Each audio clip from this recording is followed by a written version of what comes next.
Alright, folks, we are back for more Gran versus Rising, and this is so weird. Oh my god, we have our 40th intermediate bracket here, but I was recording a video last Sunday for which I didn't want to have the voice volumes on in the background, and as a result, oh my lord, it's so strange. Especially, I feel like Zeta especially is so yappy, right? It's so strange to have like the sound effects and the music playing normally, and for there to be like no audio whatsoever, right? Do the voices? Oh god, I don't know. These voice lines I don't have memorized quite as well. She goes, ah, right? Something like that when she does her 5U. Infinite Wonders! Right? Yeah! On the dash punch. Yeah! Okay. Most of Zeta's... check out these guns! Most of Zeta's lines are just her going like, yeah! He sounds like a goddamn, like a Yoshi, man. Okay, yeah, sure. Ah! She just screams, right? And sometimes she goes like, Arf! But it's also still just screaming. Okay. Oh, no 2H. Unfortunate. You can't always 2H that like rising knee from Zeta. But you have to be quick about it, right? You do have to be reacting to that shit relatively quickly here. DP. No fear, Shakespeare. You do the whole wall like this today? Well, I'm glad you're enjoying it. But no, I plan to turn the voice volumes on. Oh, back on. Certainly. Good stuff. Yeah, back throw. Most back throws do give their characters a safe jump of some kind, right? So that makes sense there. A super jump, safe jump, or a safe jump. And Pong kind of getting caught out by that. I actually don't know what she says when she goes into the stance for Rhapsody. Get some! Check out these guns! Okay, sure. I actually like, it is, the sound effects are pretty fun. You know, I feel like they get drowned out a lot of the time. Okay. Little reset into throw, actually. Yeah, in a lot of cases, so with if Zeta's gonna pogo you that low, you can just mash close L, right?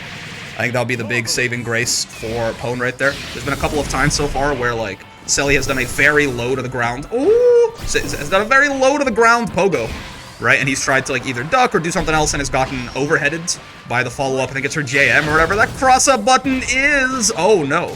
So, yeah, mashing that would have worked out much better, but regardless, you're not dead here. You're gonna take a whole lot of damage. Yeah! That's a rough one to have the voices off for. He gets a pretty cool scream there! You know? So I see what he's going for, right? I mean, you could have been trying to frame trap. You also, like, if the original Aura had gotten them down to chip distance, the kick would have followed up and killed them, right? But unfortunately, not quite how that worked. And obviously that thing is incredibly minus on block, right? Check out these guns. Okay. Yeah, this is the classic. This is Soriz just kind of like staggering this infinite pressure over and over. Well, you're just dead. Goddamn. Very nice round. Bone not out of it just yet. It is so alien to have the game without the voices on, right? You really don't notice like how much it adds until it's gone. The voices, they're gone. Have I overdosed my pills? Yep. My girlfriend when I take my medicine. It's you know, just fades away into the distance. Oh, what the? Really? That's a little bit risky. Some of the other Rhapsody follow-ups could have beaten that, but that JL beating the knee in of itself was already a little bit weird. I guess it hit from above, right? So the knee didn't collide. He didn't actually get to the... Oh. He didn't actually get a clash. Okay. Oh, okay. So there's far H, a very nice poke. You gotta be careful. Zeta, they have, I will say, so something, I don't know if you guys noticed this too. Of all the voice lines in the game, I feel like I definitely do, like, I actively hear Zeta, even when she's not there. Like, I hear the, like, infinite wonder, the R on the U skills. It's, like, still playing in my brain, even when there are no voice lines. Also, Junkie, thank you for the raid, man. Thank you for the raid. Hope you had a good stream. You came just in time. We're just now starting our intermediate bracket for this week. We got Soriz Zeta starting it off here, so a fun time. But yeah, thanks for the raid, man. Much appreciated. Ow.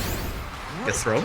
I like that a lot of the mixing in of a lot of throw is a good thing, certainly, because yeah, Rhapsody, right? Rhapsody is a very strong reversal that Zeta has access to right there. So trying to, but obviously it is a parry, so we'll lose to throws. Mixing in a bit more throw, making her a little bit less comfortable doing that is a great idea. It is also a little tough because you usually want to be mixing in a lot of lows in your pressure against Zeta, because her light Rhapsody only blocks things that aren't lows, and her medium Rhapsody only blocks lows. So if you don't do a lot of lows, you can get away with just Rhapsodying over and over without spending the cooldown on the H1. Right? The tough part, though, is that Soriz' 2M is not a low, if I remember correctly. I'm almost certain of this. It's very big, it's very nice, but it's not a low. If I'm spreading this info, then, you know, my bad. But I believe when I played this guy, that shit was not a low. So it can be a little bit more difficult to pepper in those lows in your pressure. You have to 2L instead. He's a far L too, though, right? So with that in mind, the additions of all the extra throws is certainly a welcome thing to see from Pwn here. He is on set point as well. Goes into install, sure. Oh, he's trying, okay. I mean, the medium kick there does wall bounce on counter hits, right? So maybe that's what he was trying to do. But again, I'll play him a little bit too risky with these auras, I think, in install, but it does not matter. Just throw out the dash punch, sometimes it connects, and when that happens, the opponent gets sent home in a body bag. Very good stuff by Pwn right there. Always fun seeing some Soriz, man. Big fan of the Soriz character. I think he's very fun. I think he's very, like, maybe not, I feel like I'm seeing a little bit more of him these days, but I think he's still very underplayed. It's always cool to see someone repping the diaper grandpa right there. Solid stuff from Pwn. Moving on. Okay, back with the second match right here. Bob on Eustace, which is very uncommon. Bob usually, you know, a Siegfried, you know, played some potato back in the day. I don't think I've ever seen him play Eustace, but, you know, he's off to a good start. Counter hit, far HH with the 2M conversion. He's got those. Time's up. He knows the routes. Fighting Aguma on the Nier right here. Again, it's still funny to me to say at this point, but Nier, a very rare character at this point, right? So, personally, always fun to see some Nier and see what the players can try to cook up. Even though, yeah, it does feel often like they are sort of fighting an uphill battle, perhaps, you could say. Battle 2. Well, let's see. Love to see the Eustace. Yeah, I mean, I've said it a couple times before, so I'm not going to harp on it too long, but the big thing with Nier, I think, is regardless of how strong she is at, like, the highest level of gameplay, one thing the patch really did was make her a lot harder to get, like, the best value out of, right? I think it's a lot, you'll see a much bigger gap now in power between, like, lower rank Niers and, like, tournament level Niers. Obviously, there's always a big gap, like there is with every character. I think they've made her a lot harder to play in the last patch. Also, a little bit of lag happening, but it's fine. Okay, nice, UDP. I see you. Oh, yeah, I think maybe thought the slow kill had missed them or something, so the first ball went over, but unfortunately, just like many of us, Eustace has two very large, big blue balls that he's going to try and shove in your face. You gotta dodge both of them, I'm afraid. Close only counts at horseshoes and king grenades. Speaking of, I like Bob playing very, very patient, right? Not really trying to run in on Nier too much. I will say I would expect that, like, if the Nier's advantageous spot in this matchup is going to be, like, kind of this exact mid-range right here, right? From further away, obviously, Eustace is going to have a much easier time playing that zoning game than Nier will, and probably up close, Nier's defense is pretty poopy these days, right? But in that mid-range, I'd expect that's where, you know, Nier would maybe be sticking out some of her bigger buttons, trying to hold the space, trying to be like a 2-1-4H at Eustace or something. Right? And I think Aguma may be being a little bit too passive, letting Bob just get away with standing there in that mid-range and not really doing too much about it. That would be, if I had a bit of advice so far, that might be it. With 2U, no cancel either. Bob playing with fire. The Bob Eustace looking clean right now, it's true. It's true. I played as her in 1.52 versus before that, felt like pre-patch could go with the flow and not match, but have more advantage. And the autopilot now feels like having to play chess with checkers pieces. I mean, it's a lot worse, right? It's a lot worse in the Vaseraga patch, certainly. Like a lot worse, like a lot worse, like a lot worse. So it makes sense why it would feel harder. Oh, nice. Not quite fast enough. I mean, that usual knife he's at 11 frames, right? So it's quite quick. Not quite fast enough to beat out the 6XL right there.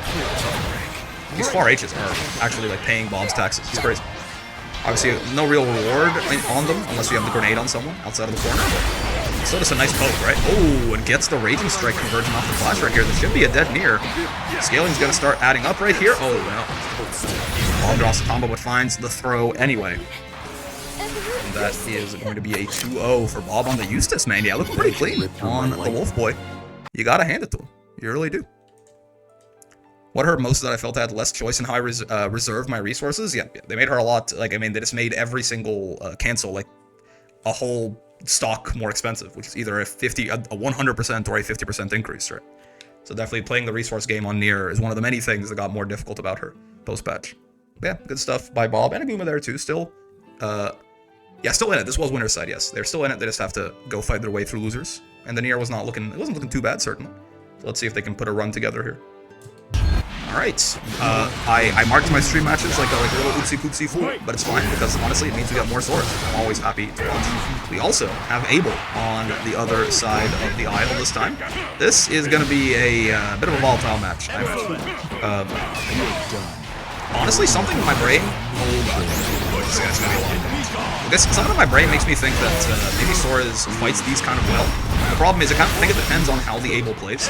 If you try and oh, he really did just do it. He walked up slowly and SSBA'd. Soriz isn't dead here, but he is going to be in a little bit of trouble, certainly. Sweet dreams. So yeah, something tells me that, like, Soriz could fight him some Abel pretty well. However, I think if you play a very zoning-based Abel, it might actually become a problem, right?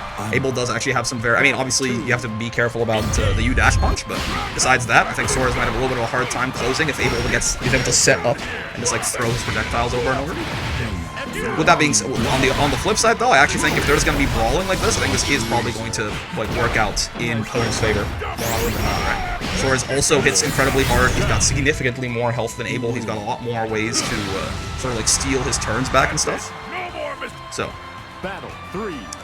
I do medical translations from Japanese into English, and for example, the client was like, "Why'd you translate it this way?" Some screenshot. You literally asked me to. Yeah, I mean, it is. It's a rough one. It's a rough one. Also, that's cool. You're like an interpreter, I suppose. How's everyone doing today? Best luck to everyone. Hello, Exalt. I'm doing just fine. Bracket's going well so far, and I hope everyone is having a good time with it. Oh god. Made a DP? No, could have, I think. So off that far, he did far M, right? Oh, nice. DP to answer the flight right there. Very well done. Would have beaten. The reason that was a really good choice, too, is no matter what Abel does in that circumstance, probably when he goes blue, the DP probably beats it. I mean, if he does projectiles, he's doing it point blank anyway. It's not his favorite.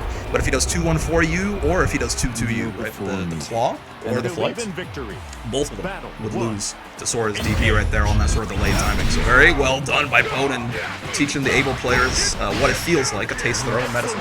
The round start 6-6-H right there. There is armor on that thing, right? Another move of Soriz is that got buffed in 1.5 as well. The armor on that starts up on frame 9 now instead of 16, though it does not have armor against lows. So important to keep in mind. Translates to host written docs. Oh, I got you. I guess interpreter has like vocal, it's like speech, right? So it's fair. Oh, yeah. So you'd think that's what you're supposed to do against Soriz and dash punch, and like it is technically, but you have to be so early for it to be worthwhile. It feels like. Me personally, I've become a fan of trying to back throw that thing. Because obviously if the throw and the strike hit on the same frame, then the throw wins. Throws have a couple, I think I have like 2 to 3 active frames in this game, I forget exactly. And they start up pretty fast, so if you're like a little bit later on the draw, usually that's a little bit better. You can throw them a little bit easier at that point. Spot dodge is the answer, but if you're a little bit late, he just gets a full counter hit and kills you. Whereas at least if you get hit out of the throw, you just get punched back. So you get like a full combo. Nice. Yep. Just caught him mashing at the end there, and that's going to be 2-0 for Pone. Looking strong on the Soriz, man. Keep on keeping on. Abel's mid-air wing stuff, when he drops down on you with the drill kicks or whatever, that's safe on block. It's plus on block. Yeah. Abel's dive kick is pretty much always going to be plus on block. His little head stomp is also going to be plus on block. So you have to either get out of the way of it, which is risky, especially with the dive kick, or you have to interrupt it, you know, with a DP or some sort of 2Hs. It's hard to 2H the dive kick. It is much easier to 2H the Goomba stomp on reaction, right? But yeah, it's not just safe on block. That shit is plus on block. Do not mash on Abel when he dive kicks you, or else you will eat probably 80% of your life bar. But yes, good stuff to Pone right there. Right, back with Temp and Felipe right here. Temp, our first seed, our winner from 2 weeks ago. Our last 1v1 intermediate wall brawl right there. Versus Felipe on very good 2B. This person is incredibly smart. And Kistra, thank you very much for the tier 1. Much appreciated. Hope you enjoy your lack of ads and general strength of character. Yeah, we'll see. I mean, Temp, yeah, as you can kind of see, Temp in my experience is a pretty aggressive boy. This could be the kind of thing that potentially can get you killed against 2B, for sure. Sometimes you do just have to hold the fact that 2B, probably unless you're playing like another 2B has better neutral than your character, so you kind of have to hold that shit. But we'll see. counter hit 5Hs might start stacking up right here, right? And I mean, in that case, you definitely like, yeah, we're in the corner, she's low on skill, like that's definitely your time to take your turn. It just so happens that Felipe presses a bar A 5H right there, and it does go through. Rip got kicked out of bracket, had fun though, no worries. Cheers to an early Christmas, yeah. Very, very fun time of year, certainly. I have been a very busy little boy for the past like year, so I don't really get to see my friends in person too often. So this should be a very fun like 10 days or whatever that I have for my break right here. Try and fit in some hangouts. Oh, nice, gets the sweet spot on the hammer there for the guard crush. Yeah, Temp, it feels like, yeah, it really feels like Temp is, ooh, that's punishable, interesting. Felipe walks up and throws though, doesn't leave him in throw range by default, right? It feels like Temp is trying to force his way in a little bit, and I get that, I really do. I just feel like it's the kind of thing that over time, like you play 100 games against 2B, it's going to get you kills more often than not, right?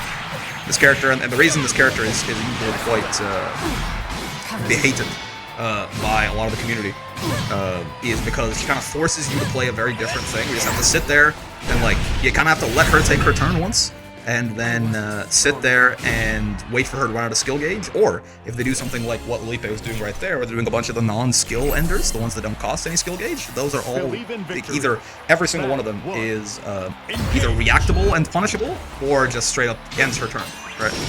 So, you know, clever 2Bs are not just going to go there and like dump all their skill gauge and say, okay, now it's your turn.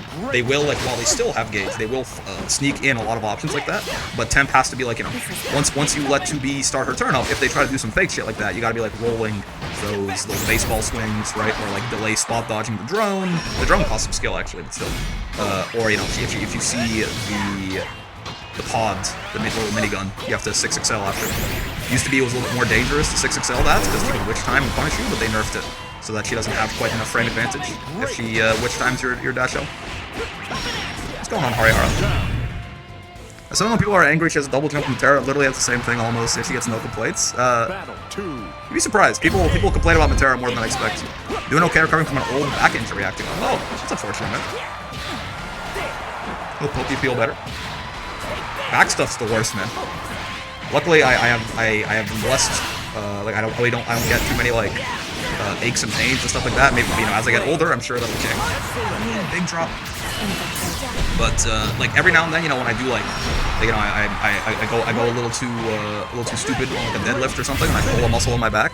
It's so unfortunate. It feels so bad. Like you really realize how much you really need it to just do fucking anything, right? Like even to sit down. Right, to sit up straight, to like turn around, to walk. So like if the wrong part of your back hurts, it becomes very difficult to do just about anything. These frame kills are very funny from Temp. You know, sometimes you gotta do the math live. To get my local told me you can forward jump her pod throw ender. If you do it on a read, probably yes. If you do it on reaction, almost certainly not. But yeah, if you on a hard read, that makes sense. I think it starts up in about the same sort of time that Eustace's new Rekka ender does, right? I think it's safer to just like delay like reaction and then delay spot dodge, right? If you delay spot dodge, you'll usually be pretty plus. If you spot dodge right away, it's active enough, it'll kill you. But the nice part about delay spot dodge is like, you know, if you're just a little bit slower on your reaction naturally, then you're kind of building in a delay. And it goes pretty well. Oh, reset into a raging strike, interesting. Chip distance for, I like it. Chip distance for Felipe right there. I mean, his real only option probably was just a DP right back when Temp locked up, or super right back, but obviously that's got its own problems. You could also just spot dodge. I'm in my early 20s, I heard it lifting when I was in high school, and fast forward to the back pain arc. Oh man, yeah. That's why the first thing that before I really started, which I don't, it's been a little bit since I've been like super consistent going to the gym and stuff. Before I started doing that stuff, the first thing I looked up was like, how do I not hurt myself doing this? Like I really obsessed over form and stuff like that when I first started. I think it's paid dividends. I haven't really hurt myself too much. It's a set point from Temp, by the way. After what was a bit of a rough start to the set, he managed to pull it back a lot. So let's see here. The balls, yeah. If you respect the U laser too much, the balls punish you for that. Interesting that Felipe is not going for punishes on these Gran U boots, right? These punished U boots are -6 on block, so you can't just like, I'm pretty sure 2B's 5L is going to reach from there. Probably could have gotten, I mean, maybe not like a kill, but have been a little bit more guaranteed damage. The throw could be teched, in theory. Well, my bestie gave me a $100 gift card to a gym, so I want to take advantage of that. My fat behind can lose weight, but treadmills are all I need. Honestly, if you want to, like really, I mean, listen, I'm no doctor, I'm no personal trainer, I'm nothing. But as a guy who I did lose, I think, like last year, I lost something like 50 pounds or something? I forget. I know my weight in kilos. I went from like 105 kilos to like 85 or something. That's, I guess it's like both U-balls and U-beam. Roll might get caught by U-balls depending on exactly how it works, but yeah. Rolling on blue's not a bad idea. If you see U-balls and you realize that it's U-balls, you can usually just like kill her straight up though. You can like U-boot one reaction or something. There's a lot of startable. But yeah, as someone who's lost a lot of weight before, honestly, I feel like I did it while it basically wasn't working out at all. You just, like, losing weight is mostly about what you eat. At the end of the day, you said your name was Two. Also good stuff to Temp right there. At the end of the day, like if you have like a really hard workout, and like you're a beginner, so you're not gonna be like you can't do like that much. Like if you have like a really hard workout, you'll burn like what 300, 400 calories, and then you have like one muffin, and that's like 500. So I would recommend if you want to lose weight, you don't even need to go to the gym necessarily. You just need to start keeping track of what you're eating, right? Consistency is key. Well, sure, yeah, but even then, I think like the diet is much more important than the exercise. On a fat loss journey too, that's awesome. That's awesome. But yeah, you wanna find something you can stick to, right? I was trusting my coaches who didn't think I had bad form. Unfortunately, we're both incorrect. That's sad. That's unfortunate. That's rough. Anyways, good stuff to Temp. The Gamba also was in Temp's favor, and he does move on. Solid. Alright, we are back with Eustace and Ferry. Oh man, Eustace versus Ferry. Edge on the Eustace. Ocean board here on the Ferry. This is all right. This is Eustace is usually, I mean, for how strong he is, he's also usually very good into zones, right? Tessera goes from being kind of like a fake, very risky neutral option to sort of the tool of the gods to get in on these zones for Lucy. Right, this is definitely the kind of thing, like, what Ocean's doing right now is kind of, I mean, if you just keep Eustace in the corner and, like, never let him get started, that obviously that's the ideal for every matchup, but especially here, because he really is going to be hard to take control from once he has it, right? Only drink water in the occasional softball. Again, I would say fit in whatever you are able to fit in, as long as, like, very much prioritize. Like, if you're the kind of person that, like, you hate like diet soda, right? And like you just really love insert soft drink, right? Like you just eat. So fine, have one of those every day, sure. But then you have to, if that's the most important thing to you, like, understand that you might have to, you know, maybe you need to have a little bit less of something, else, or a little bit, you know, or just like completely cut something else up, possibly. Figure out what is the most important to you and do it. Like, whatever makes you happy, keep doing it. And you can still lose weight while doing that, right? But just understand that, you know, if you prioritize that, maybe you have to have a little bit less of something else. Oh, dude. Oh, by the way, as this is happening, well done by Ocean. Oh, Blushing. J2A after DG is just ingenious work. On an A. Blaze Blue player spot. Uni player spot. Looking awfully one-sided there, yeah. I mean, listen, if Ocean can get a handle on Hedge before he can really do anything. Honestly, if I'm Hedge, I'm almost wondering, do you just like stand at full screen and hit 5 Gs here? And like force Ocean to like approach, right? In a way that Ferry probably doesn't want to. That's the other thing about Eustace, right? Is any character that normally is like a defensive style character, they can't really play their game plan against this guy very well. Because Eustace is sort of just the best defensive character in the game. And that no matter what value you get out of extending the match and out of, you know, staying away from people, I promise you, Eustace Blade Level 5 is a better win con than that, right? So he forces other defensive characters to actually, you know, play not to their strengths and have to actually run down at him. So I wonder if Hedge could try to lean into this. Hedgie, by the way, sorry, I keep saying their name wrong. It's Hedgie. They correct me on this. But yeah, see, like, because Ocean's playing so slow, even though this hasn't been a great round for Hedgie, he's already at Blade Level 5, but it might not matter if he dies right here. Doesn't quite get the wall bounce. Which is still, honestly, like, very scary. I have to spot dodge that. Yeah, the only moves that Ferry has that are going to chip you out from really far away like that are either the Hell Rat or the Gespenst right there. So you have to spot dodge on that Gespenst. That's like, I do wonder if he's playing a very aggressive Eustace into this Ferry. I do wonder if that's maybe part of what's making, yeah, like, I feel like Ocean probably shouldn't be able to find those, like, counter hits on those approaches so easily, right? This feels to me like an example of playing to your character's strengths. I think if Hedgie just spent the entire round at full screen and was like, hey, you have to approach me, right? Ferry is not good at that. Ferry is much better at keeping you away from her than she is at approaching you. Oh, and you, Hellrat, is one of the good options against Tessera. Yeah, I mean... Not now. Also, I think I did that wrong. The first game I marked it incorrectly for sure. That was not 1-0 Hedgie, that was 1-0 Ocean. And now that's 2-0 Ocean. Very, very well done, right? Yeah, I mean, obviously, not to take anything away from Ocean whatsoever. Very well done by them. That works. Yeah, you Hellrat is a tracking missile. It's very hard to get around it. Unless you, like, literally, you have to, like, go over it, basically. But horizontally, if you're trying to, like, go, like, in front of it or behind it or something, it is very good at tracking, right? You have to basically jump over it or away from it if you want to not be Hellratted. But yeah, obviously, Ocean played that very well. Very well done by them. But yeah, I mean, I think there is to an extent here. I think Hedgie definitely, were they to adopt, like, a much more just kind of, like, lame defensive playstyle there, I think it actually would have worked out very well for them, right? Because that to me, like, when people talk about Lucilius being, like, one of the best characters in the game, some people put him top 1. I think there's a lot of characters in this patch who you could argue top 1 that would be reasonable. It's actually a very balanced top tier, I think. But one of the big reasons for that in my mind has always been the fact that he just has the win condition, right? There is no win condition in the game. There's no win condition, not a single one in the game that compares to Lucilius Blade level 5, right?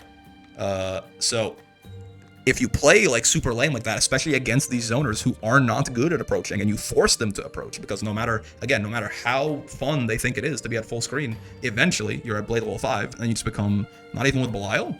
Yeah, Belial's he's not undisputed top 1. No, if that's what you're talking about.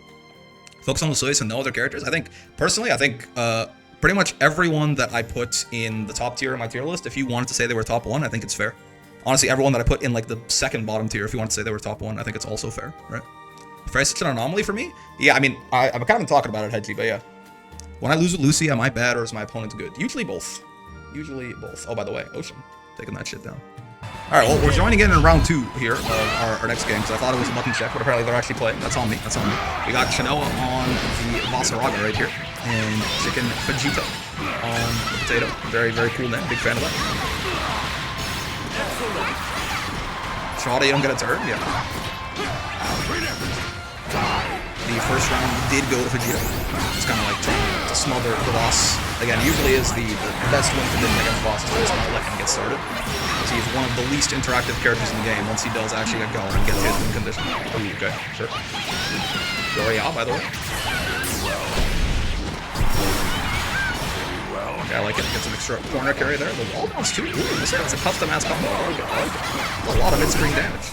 No defense against Spear, however, have you considered? This is Lotta. Use the M battalions there too, so it actually did consume the armor. Probably from that distance, you probably want to fully charge that M battalions. At that point, it goes full screen and it's big on this. If it hits from like anywhere besides point blank. Alright. If you're gonna commit the armor and they're that far away, you might as well, in my experience. It also could mess them up on timing a little bit. That game 1 to Djeeta. So this in Vanilla 2 years ago, like just hold it. This whole block, it felt like. Yeah, I mean, she has some pretty, victory. Battle 1. She's got some pretty nice pressure once she gets in, right? So certainly, like, that's not real, right? You excited for Grand Blue News this weekend? Yeah, it should be fun. Grand Fest. Probably got a Sandal Fawn release date. Very cool. Very excited. We also have, oh god, I forget the exact, we're gonna watch Gold Event, an Arc World Tour Gold Event this weekend too. Should be a very good time. But yeah, if Charlotta goes like auto combo into medium slashes like that, medium Sword of Lumiel, you can spot dodge that, she's -2. Of course, that's risky. You can probably also, honestly, I almost wonder if on reaction, because she moves forward a bit, depending on the spacing, I wonder if you can like on reaction max throw her. That might be a little bit safer than the spell block.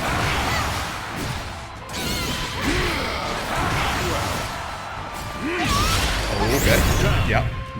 When you clash like that, you can cancel any button into anything, right? So even though both those specials are normally not cancelable, again, clashes make supers cancelable with anything, right? So Vegeta reacting a little bit earlier right there and actually getting the clash cancel. Well done. All I want as news, all the alternate costumes now belong to you. I'm afraid they may not do something like that. That overhead is minus on block as well. She's not Akuma. Her ass is not Akuma. So you can't try to take your turn back after that. This intermediate? Oh, that's not Fusela? Yeah. It's just Shino is rocking the Voiceless skin right here. Ooh, stands up into Demon Flip. That is unfortunate. That's unfortunate. Now wait. Okay, you tackle's gonna get him out of the corner at the very least. That's something. And stomps nerd. I will say that. Ooh, H tackle's pretty risky too, because if it does get blocked in a corner like that, it is punishable every time. RH not gonna pan out as an anti-air there. And Vegeta taking that down 2-0 on the potato. Well done. This is how a dignified cap even for a draft. Your strength was extraordinary. Very good. However, Yeah, it was only the Fuselet skin though. It's like the Dark Souls boss skin for Vaseraga. I do enjoy that certainly. It's a little bit, you know? I feel like that would be a big deal. Also, Super Speed, Gran Blue for Chicken Vegeta versus Hogan the Crow right here. This was our first match of losers. Top 8, it's not losers. If you want any time, well, unfortunately I don't know any people in person. I'm referring to my, like, actual friend group. Ludwig Face, I am not your friend. It's like you have like 1,000 mofos fighting to fight you? What do you mean? Does that mean people want to hit me? What are you trying to imply? Nice. Nice look. This is getting me hot. Ooh, man. Damn, it's okay. Let's open you up. You know, a lot of my friends are just not the like brawling type. And then fight your Ladiva Eustace Voss? Ah, no, I'm talking about like I want to actually fight people. But like again, in like a friendly way. You know, like this is like a nice me and a buddy just like we go out to the backyard and we're like, listen, we're gonna like, you know, like we're not gonna, you know, maybe like not no punch into the face or anything. But like we are going to like try and like beat the shit out of each other. But you know, just an understanding of like what is too far, what isn't too far. We can still kind of try and go yard, right? I think that'll be enjoyable. Without like, you know, understanding like no one's gonna get angry at anyone or no one's gonna like no one's gonna like actually damage anyone or anything like that. That to me would be a very fun recreational activity to do with friends. It's like don't have that kind of friendship, unfortunately. This is still punishable, yeah. It's -8 or whatever, but it is still punishable. Close cell gonna be more than quick enough into the SSBA on no brave points. Doesn't even need the whole super, just the one kick is gonna do just fine. Keep the change. Battle 3. You want like a martial arts sparring partner? I mean that'd be fun, but not even like necessarily like in a learning sort of sense. Just like, you know, well, is fighting not fun to people? Or not Goku? Yeah, maybe I am. Maybe I might be. I'm just Goku without the skill or the strength, but the personality at least. Well, at least the love of fighting. Nice look. Ow. Yeah, it was very fun when I did jiu-jitsu for a while. I did like, you know, like the rolling sessions at the end of all the lessons were very fun. That's the kind of thing that it's like, you know, I've not been able to really find the time to do anything. Oh, command grab whiff doesn't actually get a punish on. To me, break your guys. I hear your horn addiction is really strong. Let me fight it. It was too strong. I hear his suicidal tendencies are very strong. Let me fight him. Oh, again. You command grab. I hear your character is really strong. Let me fight him. Oh god! Exclamation mark Belial. Not like this. Alright, sure thing. 1-0 so far for Mr. Hogan right there. And I got the names. What the fucking suck, man? Hell streamer. Who let this guy have a tournament? Good old plus on block low 2-1. I actually like fighting world martial arts, but I do feel like I'm a minority. Karate and Taekwondo, but knowing my nature, I feel I'm more of a Agua, Shikwan kind of person. Right, those the 3 martial arts you named at the end there are unfamiliar to me. The only time I've heard the word Bagua is in reference to like a big metal club in anime. Is it like Kendo or something like that, but for clubs instead of swords? Ow. I think you can handle this? No 2H from the jump there. Could have been potentially just the end of Belial's entire life. Yeah, so spot people tell you to spot dodge the second part of Belial's DP to make it more minus. Kind of like, I understand that, but if you're too late in the spot dodge, that exact thing will happen. Whereas if you take a block, you're at least, it's a guaranteed -12. Most characters can get a pretty nice punish off that, at the very least a medium punish. You know, like, if you're like really on the ball, then sure, but I'd rather just block that. And you know, take my medium, or I mean, Charlotte's character's heavy starter as well. Charlotte going, I'll get you next time, while she's in like the actual Death Star. the birth of a universe is happening in Belial's SBA, and she's just like, she's still heckling from all the way over there. Okay. Not a lot of damage on it. Let's see, it's still a little bit of something. Resets back into itself too. It's very Kirby-like scream. Just had a realization. Who voices Kirby?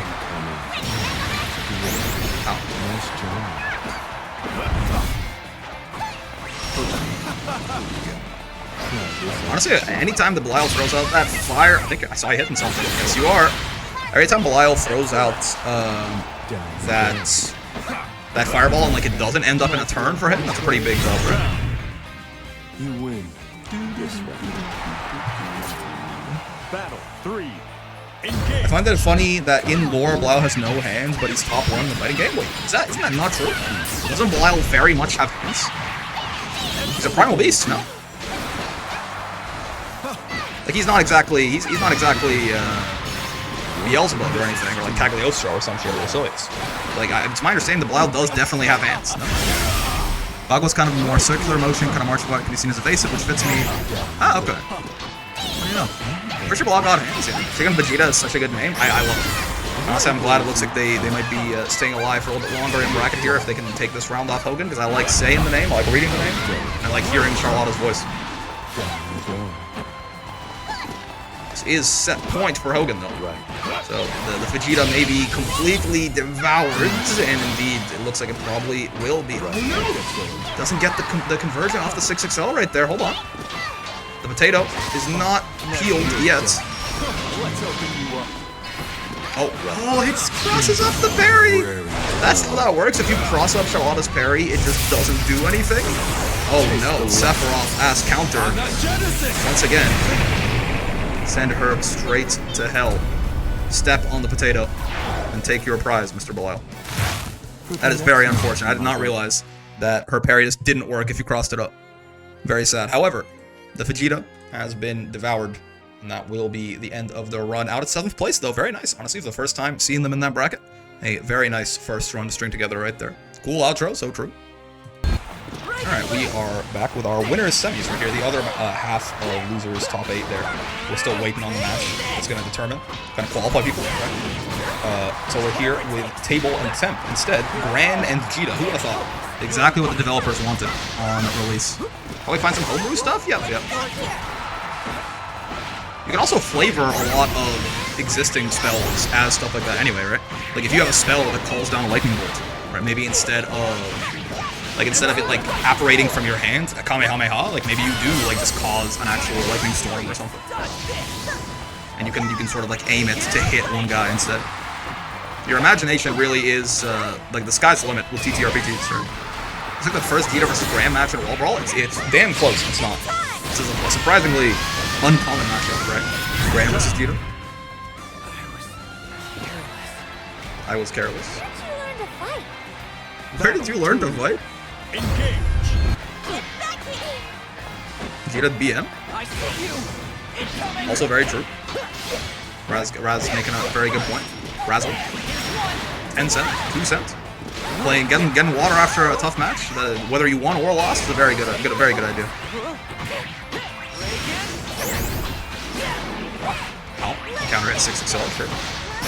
Look at that below average auto damage, but like for real this time? They're actually not lying anymore. Crazy. Water keeps me sane. Brother versus sister, or technically alternate self versus alternate self. I mean, this is just like yeah, you versus the universe where you are the other gender, I guess. They both exist, but like in opposite timelines, basically. They're not opposite timelines, but different timelines.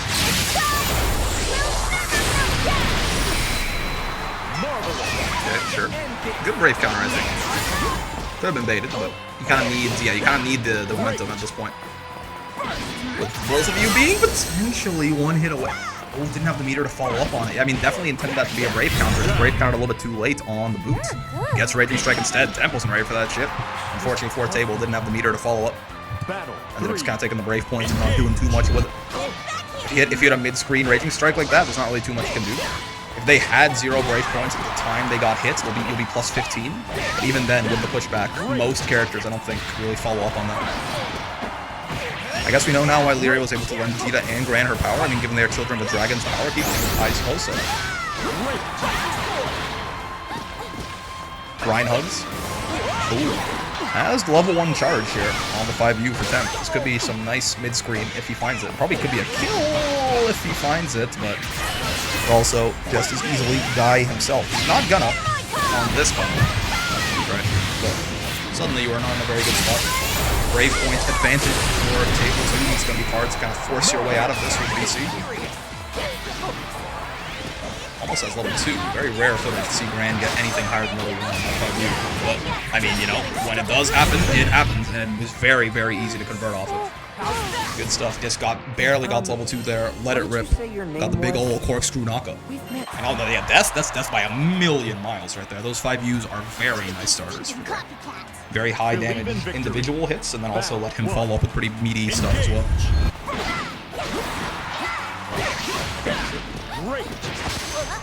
Wow. Oh yeah. It's just you see, Gran 2U is just a little bit cooler than whatever button you just poked with there. Probably your 2N.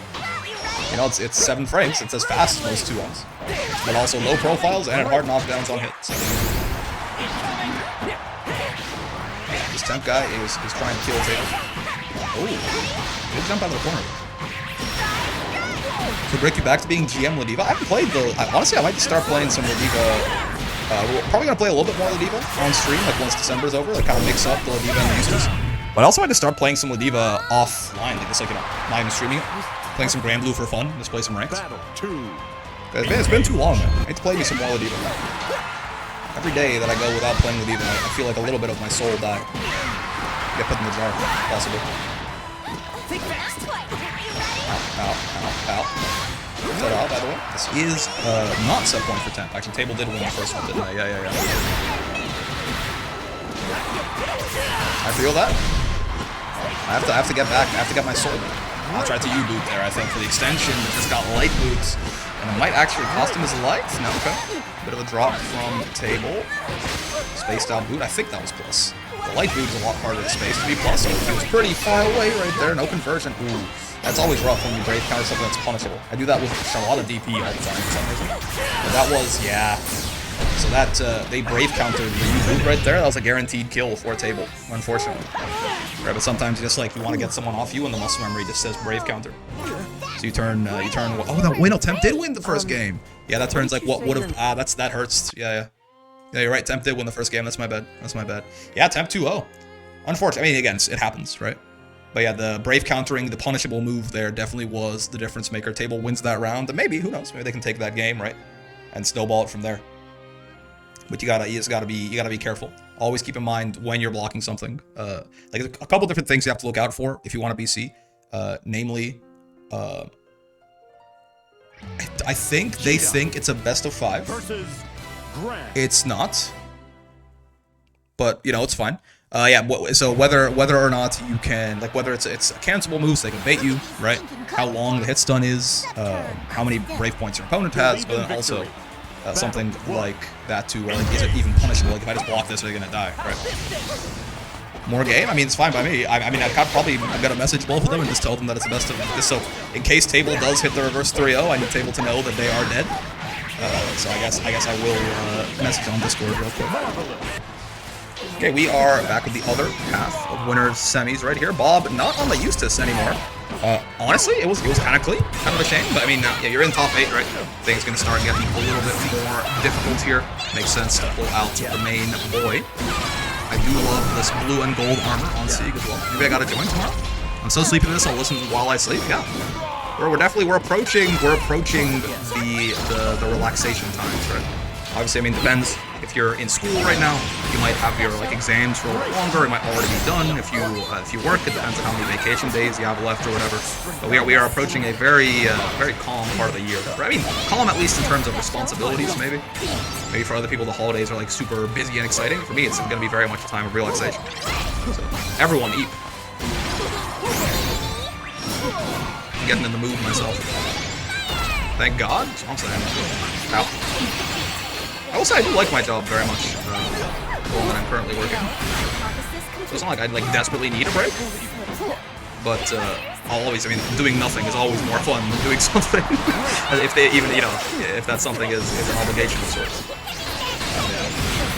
Nice teleport out on that. He is minus after the Vadronga. It's still a little bit like, scary to do that, but sure. Ooh, 10% extra bonus damage from the Dragon Sons. I can't wait to eat. I'm gonna eat a whole bunch. Yes. Nice. Kind of panicked and DP'd right there, but Bob staying patient. Good stuff. I need a break from university. Thankfully, I have it right now. It's good. It's good. I need to have more stuff to think about, more time to think about drawing stuff. It's so hard after a busy day. I want to make like a, not like for the channel, but it's like in my head. I'm thinking recently about making like a map tier list. Just so you know, I don't do that shit for content. I mean, I do it for content because they're popular videos, but also like genuinely, before I had a YouTube channel, before anything, I would always just like make tier lists with my friends, and I would also make tier lists with myself. I just like doing it. I'm thinking about stuff like that. But yeah, I'm trying to make like a nap tier list in my head, dude. Like what time does a nap hit hardest? So like obviously you have like the you just have like this midday, like mid-afternoon nap where you just don't have anything to do, right? It's okay. Sometimes I hit up like a lunch break nap. If I'm not hungry or something while I'm working. I don't quite understand the magic. I feel dumb when I get the answer. What do you do about Cagliostro teleporting away from the corner? So there's a couple of things, right? So her teleport that crosses you up is gonna put her right next to you, and she's gonna be minus unless the first part hits you, right? So there's a hitbox on the beginning of that teleport, in which case she's plus on block and you have to hold that shit. But if she doesn't, then she just minus and you mash on her. Otherwise, all the other teleports teleport her back into the corner. The other teleports take her either in place or backwards, right? So. But yeah, the 2-2H, it's kind of like Beelzebub. She's minus, right? She has a bunch of recovery when she recovers from the teleport. So if they keep doing it, just like do nothing, and then when they teleport, just like hit your biggest button, and you're going to send Cag to help. It's more of like they do it as a call out if you commit to something that's not going to reach them before they're out of the corner. Oh, speaking of call, what the fuck? He caught them trying to brave counter. 2-2M can also get her out of the corner if you're not spaced right. I guess even still though, any of the teleports where she ends up right on you, you can always mash on her if you react. Oh, nice. Imagine losing. Oh, that's like losing the rounds where you got the M's or Drong getting started. Hey, don't feel dumb about it. Cag's a tricky character, right? There's a lot of stuff that is fake, but you have to know why it's fake. A lot of damage. Nini, by the way. But yeah, very similar idea with Beelzebub too. You'll oftentimes see Beelzebubs trying to teleport out of the corner. Hit even more easy because he has no like real way to fake it out as far as I'm aware. You just react to that thing and kill it. Oh, missed 2H. Doesn't get too much damage off it. Tries to go for the setup though. Flubs it. A little too excited for the throw. Brave counter attack by Bob. Not going to pan out too well. Remember a Cag teleporting on me, not being able to punish with close help. That's just me either having grand power reaction because I'm not understanding the interaction. Yeah, if the first part, the heavy teleport has a hitbox on it. So if you block the first bit, then yeah, you're out of luck. She's going to be plus, and you have to hold that. 2-2L teleports to set distance back, 2-2M teleports to set distance forward, 2-2H is somewhat tracking if I'm not mistaken. 2-2H I think is mostly going to try and cross you up, right? But yes, yeah, I think I was wrong in how I said. I think I mentioned earlier it's either stays in place or goes back. That is incorrect. You're right about that. Yeah, 2-2H will try to cross you up within reason. 2-2M takes her forward, 2-2L takes her back, yeah. But again, all of them are the same in that they all have a bunch of recovery at the end. 2-2L is the one they use to try and bait you out if you always just like mash or 2H if you do it airborne, but the reality remains that if Cag just empty teleports in on you, it's your turn / a full punish depending on how fast you are. 2-2L, 2-2M also have different animations you can react to that, yeah. I forget, it's like the little timid girl pose takes her back, I think. And like the more bombastic one takes her forward. We see it here from Cursor. Oh, big ass UDP from Mr. Free. Gustavo Frink. Yeah, I see his minus after that. Bob trying to keep his turn going even after the Vandramden. Not going to work out too well for him. 2-2M is hippie stance, correct.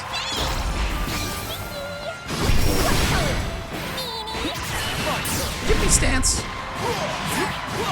22H, I believe, also has a separate third animation. So you can tell.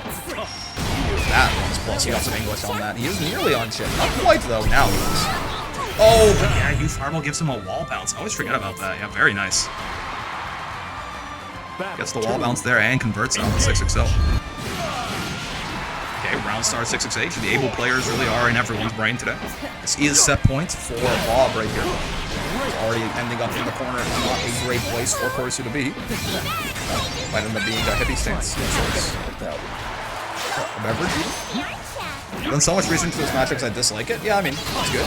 Yeah, see like the little arms out right there that she did and said hippie stance. That's the 2-2M. Ow.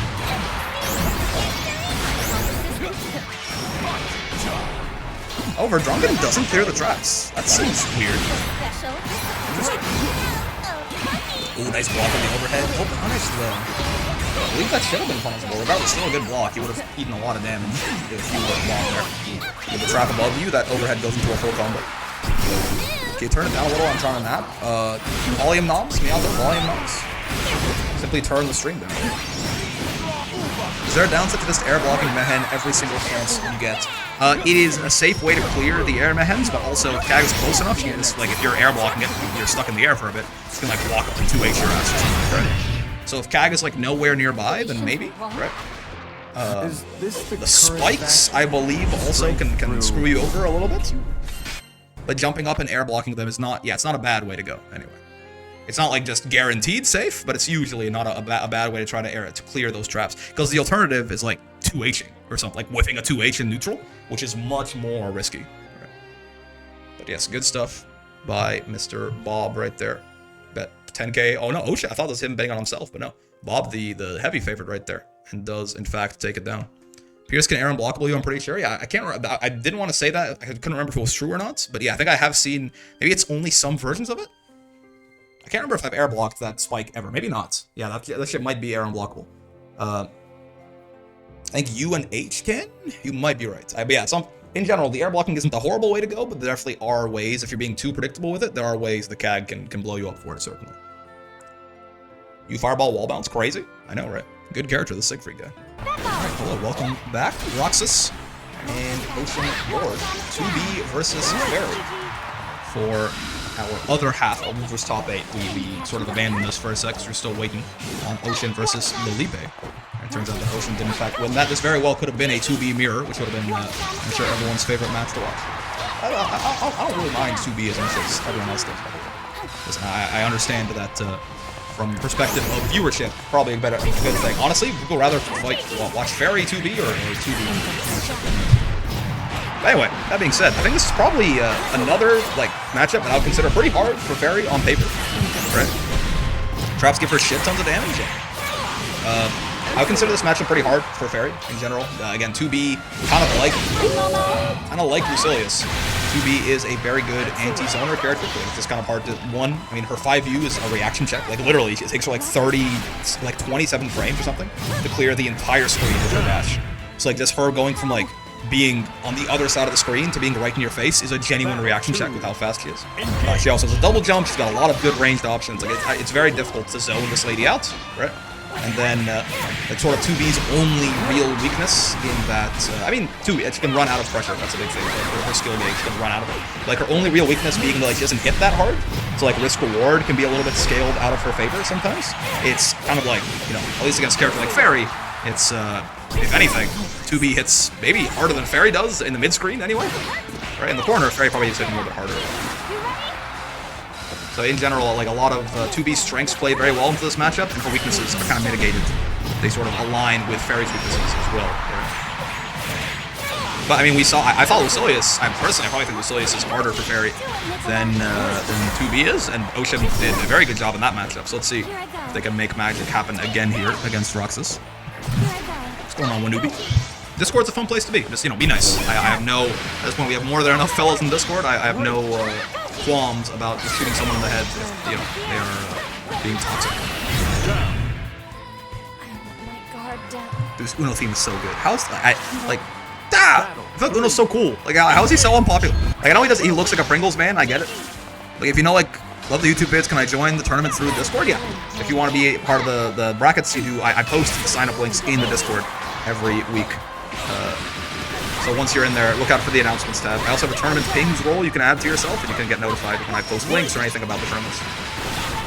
But yeah, so Uno, like, I understand it's like his visual design, I think, but like if you know any amount of the lore about the Eternals, or like even just like if you listen to his goddamn theme or just hear him say anything, I think he's so cool. I think it's such a shame. It's such a shame that like no one. His theme is so epic. It's actually crazy. People don't Uno because he's a horrible unit in the gacha. His lore is kind of cool. He's bad at it. Okay, that makes a lot of sense actually. If he's just like ass in the gacha, that kind of tracks. I'm like, oh, yeah, I was like, I couldn't get the words out in time, but, you know, the Hell Rat coming out there on chip, you have to, I mean, it's tough. That angle especially, you probably have to dash forward there or roll or something to avoid him. Obviously that has very, you know, obvious counterplay from Ocean as well, but, you know, chip's a bad place to be. That's why you want to avoid it usually. Open bracket is also tomorrow, so true. His team's probably my favorite in the game. It's very much there. The poll just happened and was the least popular Eternal even in the gacha. I mean, if he sucks in the gacha, that kind of makes sense. Hogan's saying he's ass in the gacha. If Saiyans have no limits, then... Put it in perspective, he's as good as current Deathless Nier. He's that level of bad. Oh, okay, I see. Can you explain this in League of Legends terms? Isn't Uno the Japanese name, though? Yeah, it's Uno Honre. It's the same guy. It's just a localization. Ow. We Saiyans have no limits? Yeah, that's explaining it in Dokkan terms. Is that Uno has no limits. Can you explain this in Smash Bros. Ultimate terms? Oh, God. Whipping the DP right there. You're probably alive still. Yeah, you're still alive. 2B don't quite got it. She runs on a dick in the mid-screen pretty fast, even on no breakpoints. But it's not a great place to be. Oh, the hell rats! Interrupting! That side switch buff was so ridiculously good for Ferry, yeah. Again, in hindsight, Ferry definitely is buffed coming out of the super patch.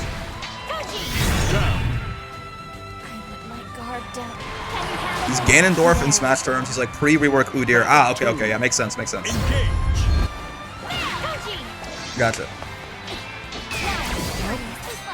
Oh, actually had time to spot dodge on the Witch Time there. Good stuff by Ocean. Pretty solid choice. Could you explain this in the Bazaar terms? Oh god, air spot dodge 5H, idiot. What about guard button checks? Oh, and all the checks. The ult check coming in as well. Nice, easy kill right there. Not a lot of Raging Strike today, right? So like, I mean, the one Raging Strike that hit someone earlier was like unintentional. Explained in Tetris terms, he's like when you get one of those square blocks when you've been building up like a little chimney to put an L block in, or like a straight piece, and you get one of the squares and you have to block up your chimney because the only place you can put anything. That's what it feels like to play Uno, is my understanding. That's what I've been getting. That's what I've been getting fed anyway.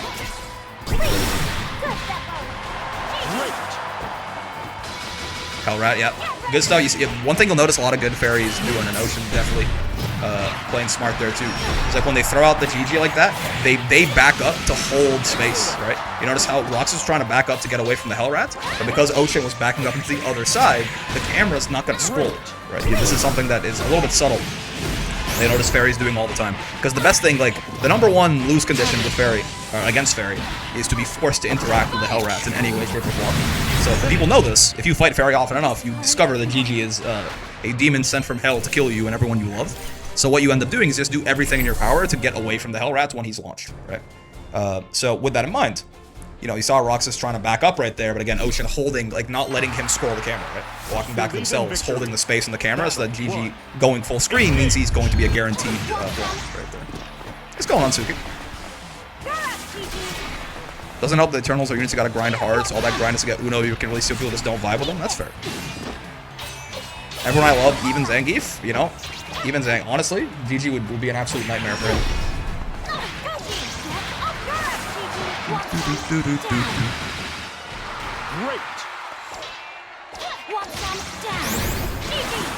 Suki no way, hello.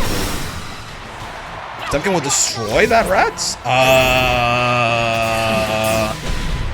Like, maybe? I think. Hey, Toriku, thank you for the raids. Hello, hello. Welcome, welcome, fellas. We're in our intermediate bracket. We're in top 8 right now, so you guys joined at a fun time.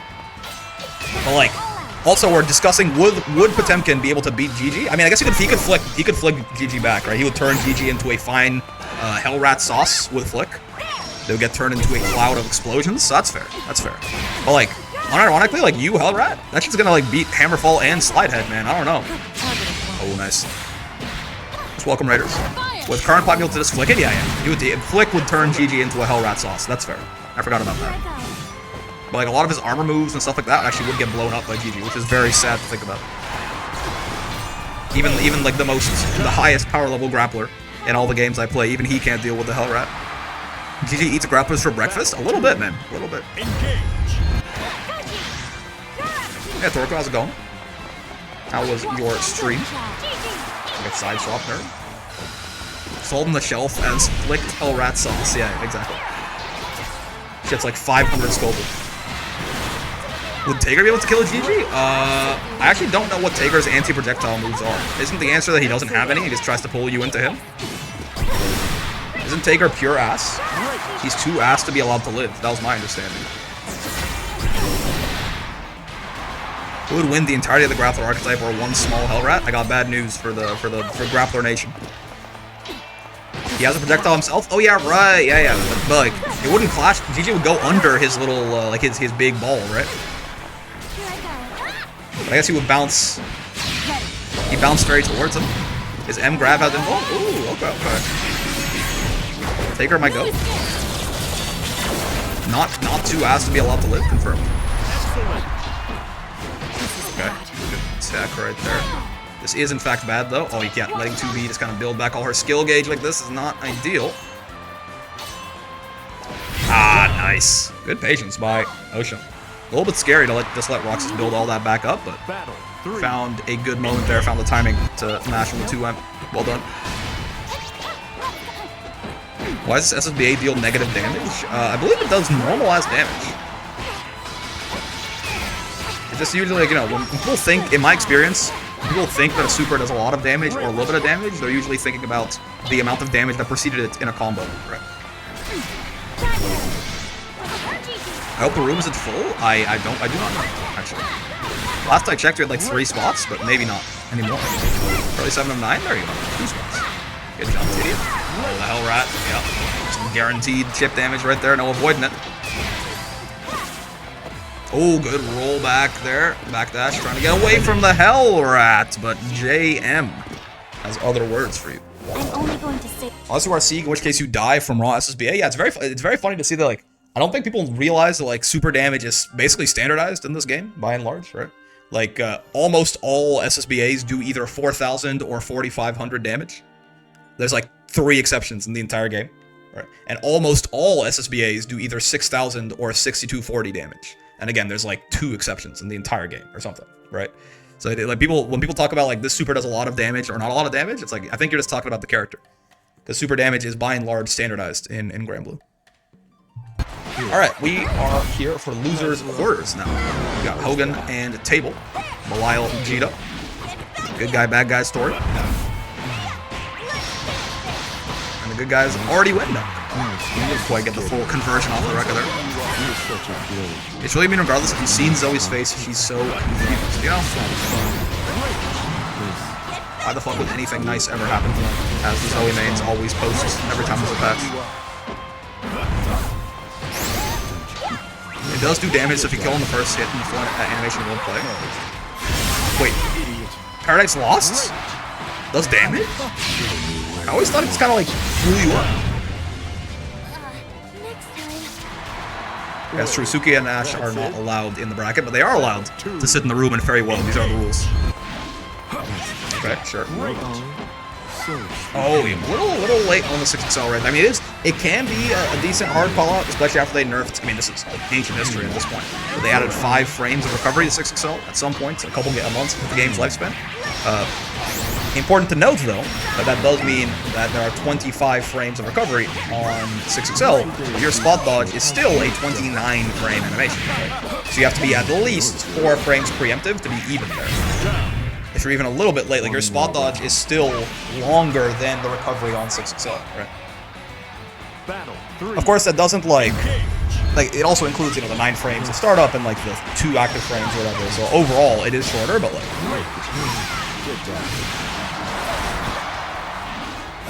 Our players only allowed up to S++ rank, that's correct. And then we have an open bracket tomorrow where everyone is allowed.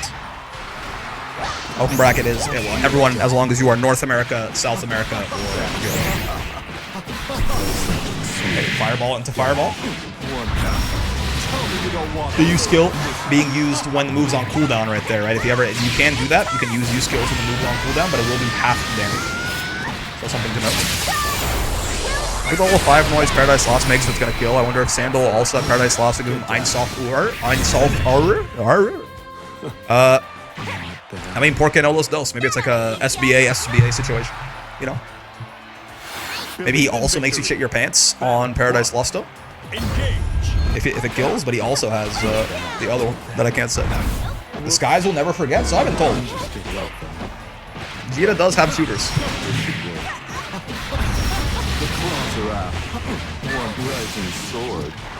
Ever since it changed the rank loss, S++ has become S+. I don't know that it's quite true, but I think the gap from it is certainly closer to old S+ than S++ is. I think it definitely does, like, S++ players definitely do feel like they're playing better to me on average than S+ players did last patch, but it is, again, the gap has closed a lot. That's why I opened it up and I allowed S++ in here. Anyone know the Gran Blue lore because the Sand of Belial storyline seems to go hard? I mean, that's a whole ass. You're talking about what makes the sky blue, I guess? Someone will be glad to explain that too, I'm sure, but I don't think it's a quick story. So you got signed out. You got signed out from life. The fucking Bible, yeah. Quick, give him mods, show him 10 years of Gran Blue lore. Mods, show him his hairline in 30 years. Show him what his parents look like when they're 80. Gotta get grabbed here. I got too many Bibles to read these days. What are we, some kind of multiverse of madness? One Piece, Homestuck, and now we're Gran. These are some very, some long-standing franchises, I'll tell you what. They just seem to have cool lore in this game, not enough to get me on the gacha. I will say, if you're like interested in the world, but you don't want to play a gacha game, Relink is pretty cool. It's a side story, but like, that was kind of like what got me into it. I thought the game was cool, I thought the characters were cool, and I wanted to learn a little bit more about the world. Relink is a nice little jumping off point for that. Can Belial give me a body-on-body parade uwu face? Probably. Believe in victory. I mean, he can. Battle 1.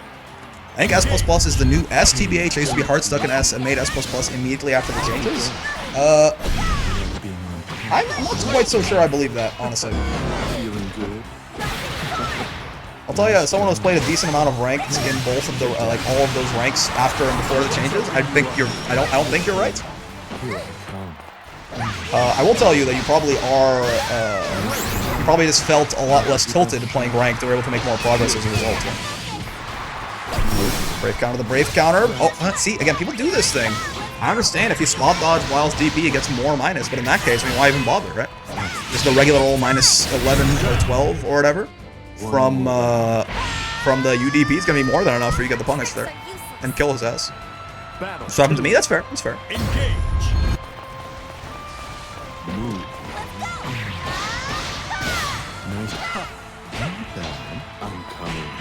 He said I'm coming.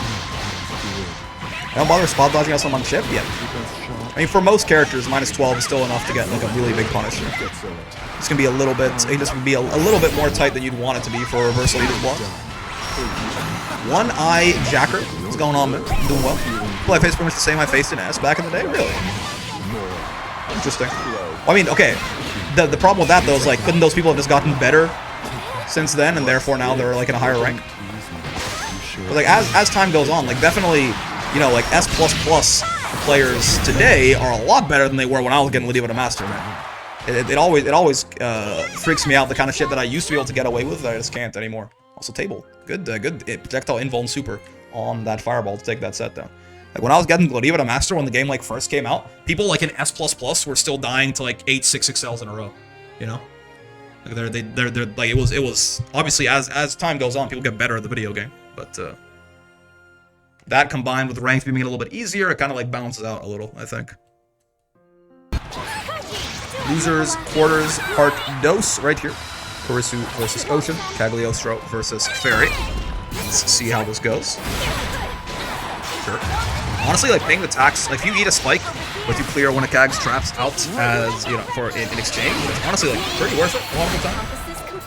I mean, maybe this is a little bit of Gladiva brain, where I have 18,000 health, and Ferry has 15, so you should be a little bit more careful, but in general, again, playing Cag is very much a game of trimming the bushes, right? Just keeping the traps away.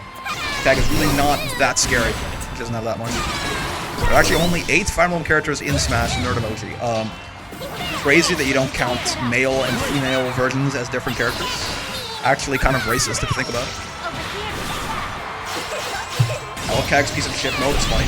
Both of them are the real Cagliostro. As Geralt of Rivia says, they're both the monsters. Ow. Oh, just my throat. Now you've done it. Will you behave now? Now you've done it. 2. Engage.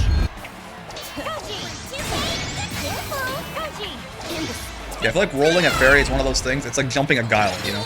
Like, you might not want to roll at Ferry because she's got like 2M and stuff, but you kind of have to. It's a very strong option. It can help you close the distance, right? And get Ferry to like very quickly get her from a position where she is kind of like chilling to a position where you are threatening your bonus, right? Like from like one roll distance actually quite long. Especially with Ferry having a lot slower buttons, like they're a lot less comfortable to use, even from like that sort of mid-range, right? I think the whole cutesy thing does resonate with me. It's funnier the other way. I mean, if you can't handle her at her ooh, you don't deserve her at her asshole. As a Guile player in Street Fighter, I like it when people jump at me. I mean, yeah, that's the thing with Guile, right? Like, you don't want to jump at him, but you have to. If you don't jump at Guile, you know, basically just lose. You get zoned forever. Oh, nice close out. Anti-air right there, good stuff. Good conversion as well. The Ocean looking strong as hell on this Ferry, man. Up 1-0 in this set. Moving towards loser semis here, potential. Believe in victory. Battle 1.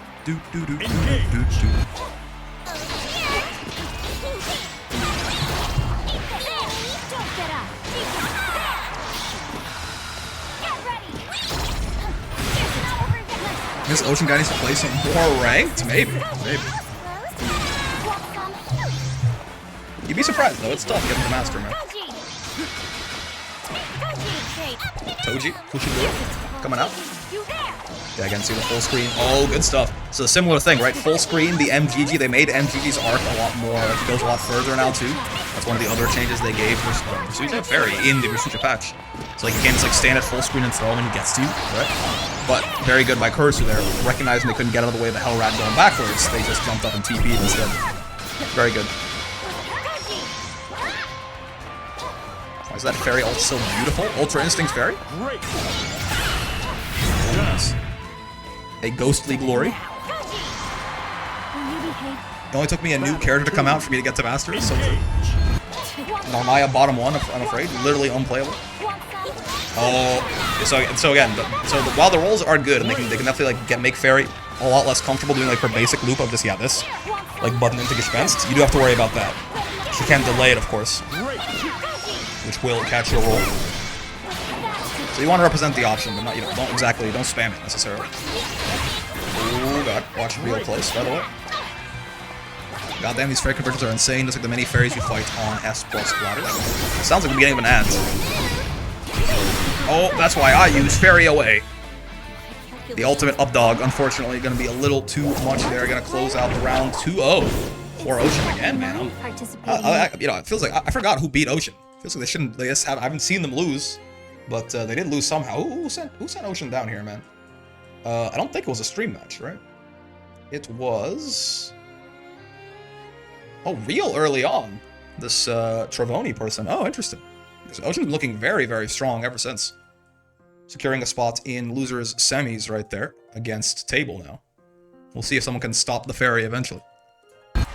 Alright, winners finals. Bob versus Very good Temp on. right This here. person is incredibly And smart. LaQuai with the Prime 3 months. Which Prime user?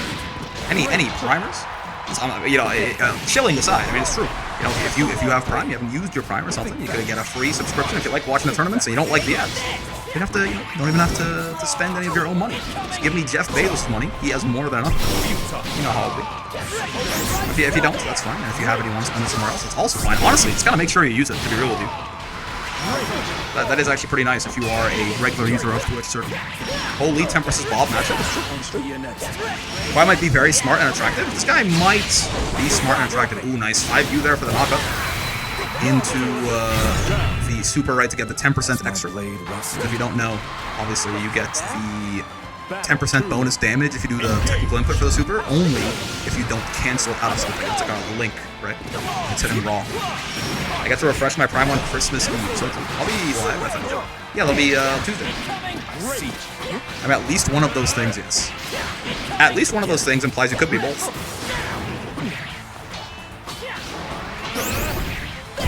Ow. Ow.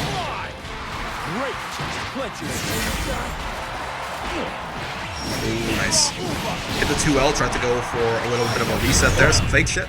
Gets Siegfried 2M to the face for his trouble. A unfortunately common experience.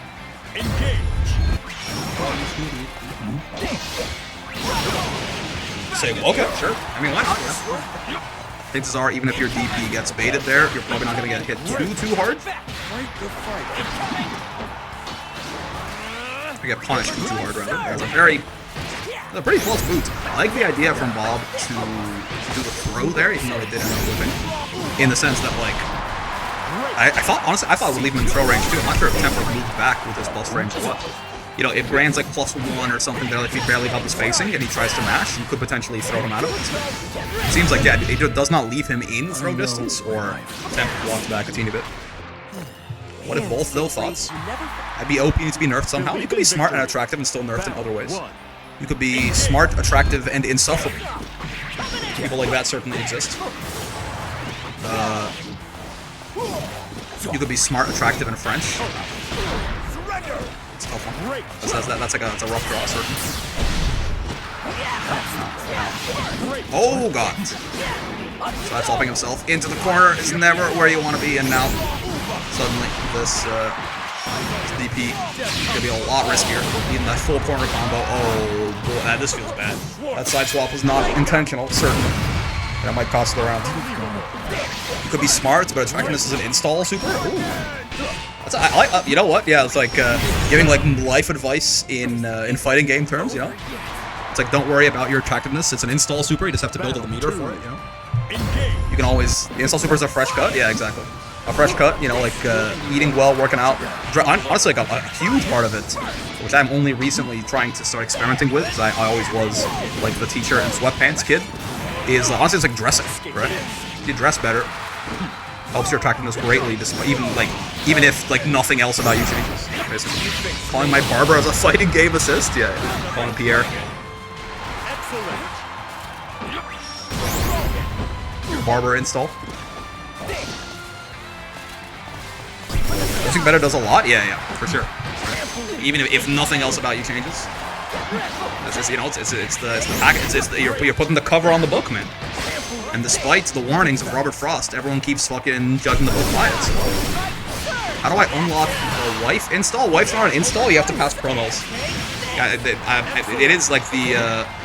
I know the messaging is a little bit confusing sometimes. It's not an install. You can't just get a wife by building meter. You actually have to like win a bunch of games on ranked, and then like eventually you get the chance to get promos. And you can make a couple mistakes and be fine. Actually, it's kind of like expected. There's nothing wrong with it. But if you make too many mistakes, right, then you drop out of promos and you have to wait till you can find another promo opportunity. But honestly, like it's one of those things where like I wouldn't really worry about like getting to promos or like ranking up or anything, right? I would say just like as long as you like classic fighting game stuff, right? As long as you continue focusing on just like learning and improving and becoming like better at the game, then like probably like the wins will come and the rank ups will come without you even really searching for them directly. Kind of crazy how well this analogy holds up. Oh god. Yeah. Double clash right there. Could have gone into, I mean, probably, surprised that they mashed again there. Probably the answer at that point, I think they were in throw range, was to either throw or DP, right? You don't always gotta win promos, just keep playing the game. Yeah, exactly, right? The only thing that can stop you from getting those promos is that if you just give up, right? As long as you keep going, there's always another chance, there's always another opportunity. And again, good things come to those who improve themselves. Going on dates is basically ranked Q. Yeah, I mean, there's casuals, right? You can also, like, you can certainly, like, before you even try to like, hop into ranked, you can certainly just, like, you know, you can certainly just, like, warm up in casuals, right? Which is fine, but there's expectations and things like that that are placed on that rank queue that just, like, aren't the same for casual. Like, it can help you at least get your feet wet. Life is a fighting game hosted by Brick. Someone stop this Temp champion, the Tims are too strong. Oh yeah, right. Remember when I promised I would actually talk about the game a little bit more? Also, Bob won that second game, right? Are we 1-0 right now, or 2? Or sorry, are we 2-0 or 1-1? I feel like I missed a score update there. I was very impressed by how well this fighting game analogy works. 2-0? Oh shit. Okay, I see. No Temp did? Okay, gotcha. Thank you. Oh god, okay. We're zooming back into the game right here. That's my bad. Okay, nice. Siegfried 2U. One of the only 2Us that can compete with Gran 2U for just how silly it is. Black Fang, so true. Go der Fägeling, finds it there. Auto combo over Drunken. Good shit. 1-2. Bob clawing his way back. I thought I got signed out again. I was gonna be so sad. Battle 1. Isn't Sieg's 2U kind of the same as Zeta's? Yeah, they're both good. But I think Sieg's is a little bit bigger. But yeah, I believe they both also start up in 7 frames, right? They're bigger than Gran's, but they're not as good of a low profile. So reset into the Raging Strike. And Bob eats it there. Yeah, 7 framers? Yeah. Oh, roll. Okay, I mean, roll is a bit of a spooky option against Siegfried Orkan, I will say. Temp probably, I mean, Gran especially can just 2U, right? Again, if you have any kind of 7-frame, like big 7-frame, like crouching button, you can just OS Orkan, right? You can 2U, and that'll beat, in Gran's case, 2U, right? And that'll beat him doing command grab, it'll beat Uva, it'll beat the big, like, upward slash, it'll beat him doing nothing, it'll only lose to him parrying, right? So while that roll was pretty good, it is still potentially very risky. It does lose pretty hard to some options. Namely, I mean, if you're a little bit late, the command grab will beat you, but also it will, the overhead slash will often recover in time to punish you if you just roll through him like that, which is also the safest answer, or the safest option out of Siegfried Orkan. So they're pretty prone to doing it. They both have the downside of being extremely scary on whiff, though. That's fair. But they are cancelable on hits, so like, even if they get blocked, you can cancel. I didn't think that was gonna kill him. God damn. I was like 17,000 health character. I was like, woo, god damn. Yeah, so much of the damage of that super is in that final thrust, and I always underestimate that thing. Holy shit. I was about to go into like, okay, all right, we're here. We'll unlock the final interaction, you know, like kind of turn it up a bit. He just died fucking immediately. God, I guess the one brave point, right? He was on one brave point is probably why I got the shit beat out of me right there. The fairies are woeing, including Temp and Bob. That was a good set. I promise it was a good set. I was watching it, even though I was talking about the ranked queue there for a second. But it's fine. Bob still in this, of course, goes down to losers finals to fight on from there. But Temp gonna put himself in winner's side grands. Could he be the first back-to-back intermediate winner in a little bit? Right? I don't think we've had someone win 2 weeks of intermediates in a row in quite a while. It hasn't happened very often. We never had like a Fuselet who just won like 20 of these in a row in the intermediate bracket, which is probably a good thing. So if that was the case, I probably would assume they were smurfing and banned them, even if they did say like, even if it did say like S+ on their shit or something. Well, we are back for losers semis. Take it! Right there we go. Ocean and Table. Again, Ocean, ever since they lost that first round, like in winners round 1, they've been very strong. So let's see if Table can stop them here. It's all for naught. Winner of this goes on to fight Bob Siegfried in losers finals for that shot at Grants. Okay, buddy, you're pretty cracked. I'm now banishing you to ranked. Yeah, exactly. Banned to the open brackets. Nice bait on the DP right there. Should be a kill here pretty easily as well. Indeed. You're pissing me off. Stand still, you're mine. Stand still, you're mine. if they're not smurfing, if you win 5 minutes in a row, you rank up to open. Yeah, I mean, again, if someone had even won like 3 in a row, I probably would have to have a real talk with them, right? Ban to open bracket, forces the fight fused round 1. It's like the enforcer on the mats in BJJ, you know? Some dude comes in, he's being way too like rough with everyone. So you just get like that one brown belt whose ears look like they're like fucking the airbags on your car to show them that they probably should be a little bit nicer to people. Any Narms in bracket? Not anymore, and maybe not even at all today, actually, Kirby. Are you allowed to consider the character you don't have a master? No. Yeah, if you've ever gotten to master, ever, on anyone, you can't join ever again. Is how the rules work there. Because while, yes, certainly, like, you're going to be a lot worse on that secondary, I think the fundamentals still carry over in a big way. Would winning the Open get them promoted? Yeah, to Psy Games developer. No Narms, it's Narm over. Yeah, bottom 1 character, I'm afraid. Ocean is so strong right now. Right? That's like, I mean, like this whole bracket basically, they've been like playing very patient, very solid neutral. Right? They get the hit, they push you to the corner, they force you to interact with the Hellrat. Right? Gave him more screen space off that. And then once they get to their win con, they've been looping this pressure on Oki very, very well. Right? They're very good at stopping everyone's approach at them too, is the big thing. Everyone's trying to run this Ferry down. Notion is just not having it. And the side swap right there. Now here you are, Hellrat keeping the overhead safe. Ocean versus the table. Tsunami away and the table breaks. Joke's on you, the table is made of anti-water material. In my experience, Ferry is a slow climb. I can see that. Consistency could be hard to find on Ferry. The Nutty Putty Cave. To a motherfucker like me, the Nutty Putty Cave is a normal ass cave. Crazy fries versus regular ass fries to a motherfucker like me. Table's hydrophobic, but I've seen Craig cook even if I'm the one trapped. It looks so clean. It's definitely nice. Ow, ow. The cave had diamonds in it?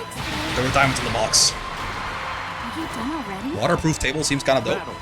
Slather that shit in coconut oil. Hear me out, maybe Ferry didn't get enough nerfs. Don't be saying that shit, man. Because they can and will do it in Season 2. And she's just fine as she is. Diamonds in the box. Okay. Oh, okay. Nice bait on the braid counter right there. Table's able to save, but they just tried to. They didn't expect the braid counter to whiff. One's a little two-hand. And now Ocean, by the way, on set point right here. Goes for nothing, trying to bait out a DP right there, potentially, but yeah, again, just so hard, like, how so hard to escape Ocean in this corner once they put you in there, right? Can't get away with the anti-air room propaganda. This Ocean guy going Ultra Instinct is true. Again, just another very, very strong set by Ocean right there, working their way. We could have the unstoppable force and the immovable object in Grands here if they can take down Bob, though. That is no. Is it first to 3? No. Yeah, we could have potential very interesting Grands here with Ocean versus Temp. But before we get there, we still have to go through Bob, he's no pushover by any means. I haven't changed my overlay.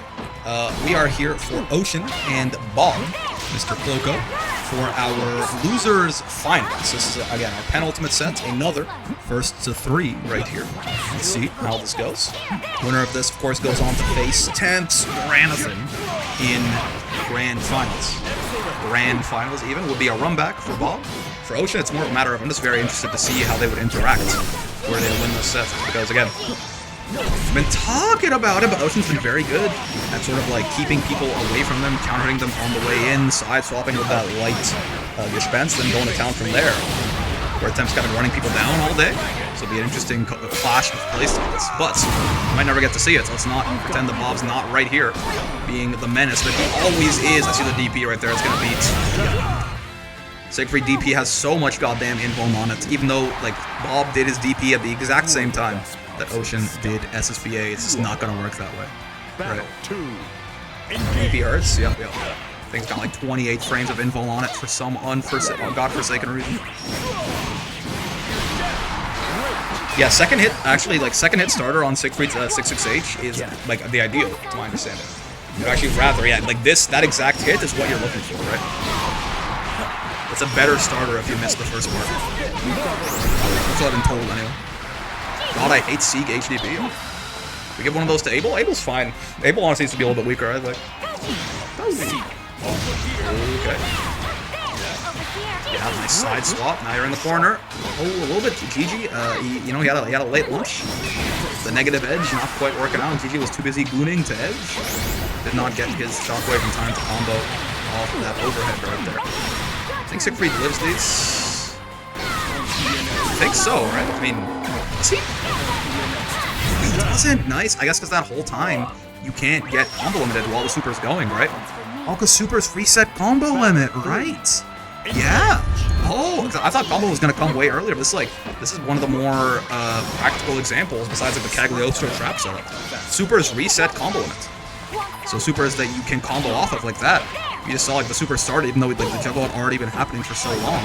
The super started, and you know Ocean could just beat the fuck out of Bob the whole time, just spamming like auto combos and all that. Because again, the combo limit counter went all the way back to none off the level 2, the edge level 2 right there. Very nice. Gives her a lot more reach with that super than I've given her credit for so far. Okay. Fiend Rock. Yeah, Ferry does not have, to my understanding, a 7-frame low-hitting move. Not even close. So Ferry not one of the characters that can OS that working. You have to deal with the RPS.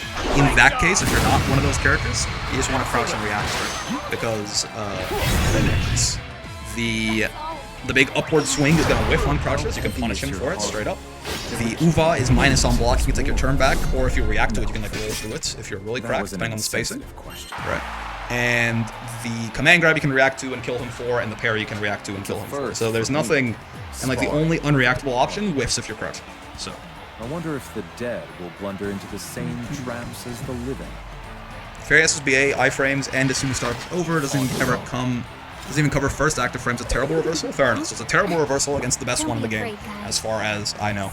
I don't know of a move that has more invincibility than Siegfried DP. Maybe some other DP that I'm not thinking of. He's got like 30 iframes, it feels like.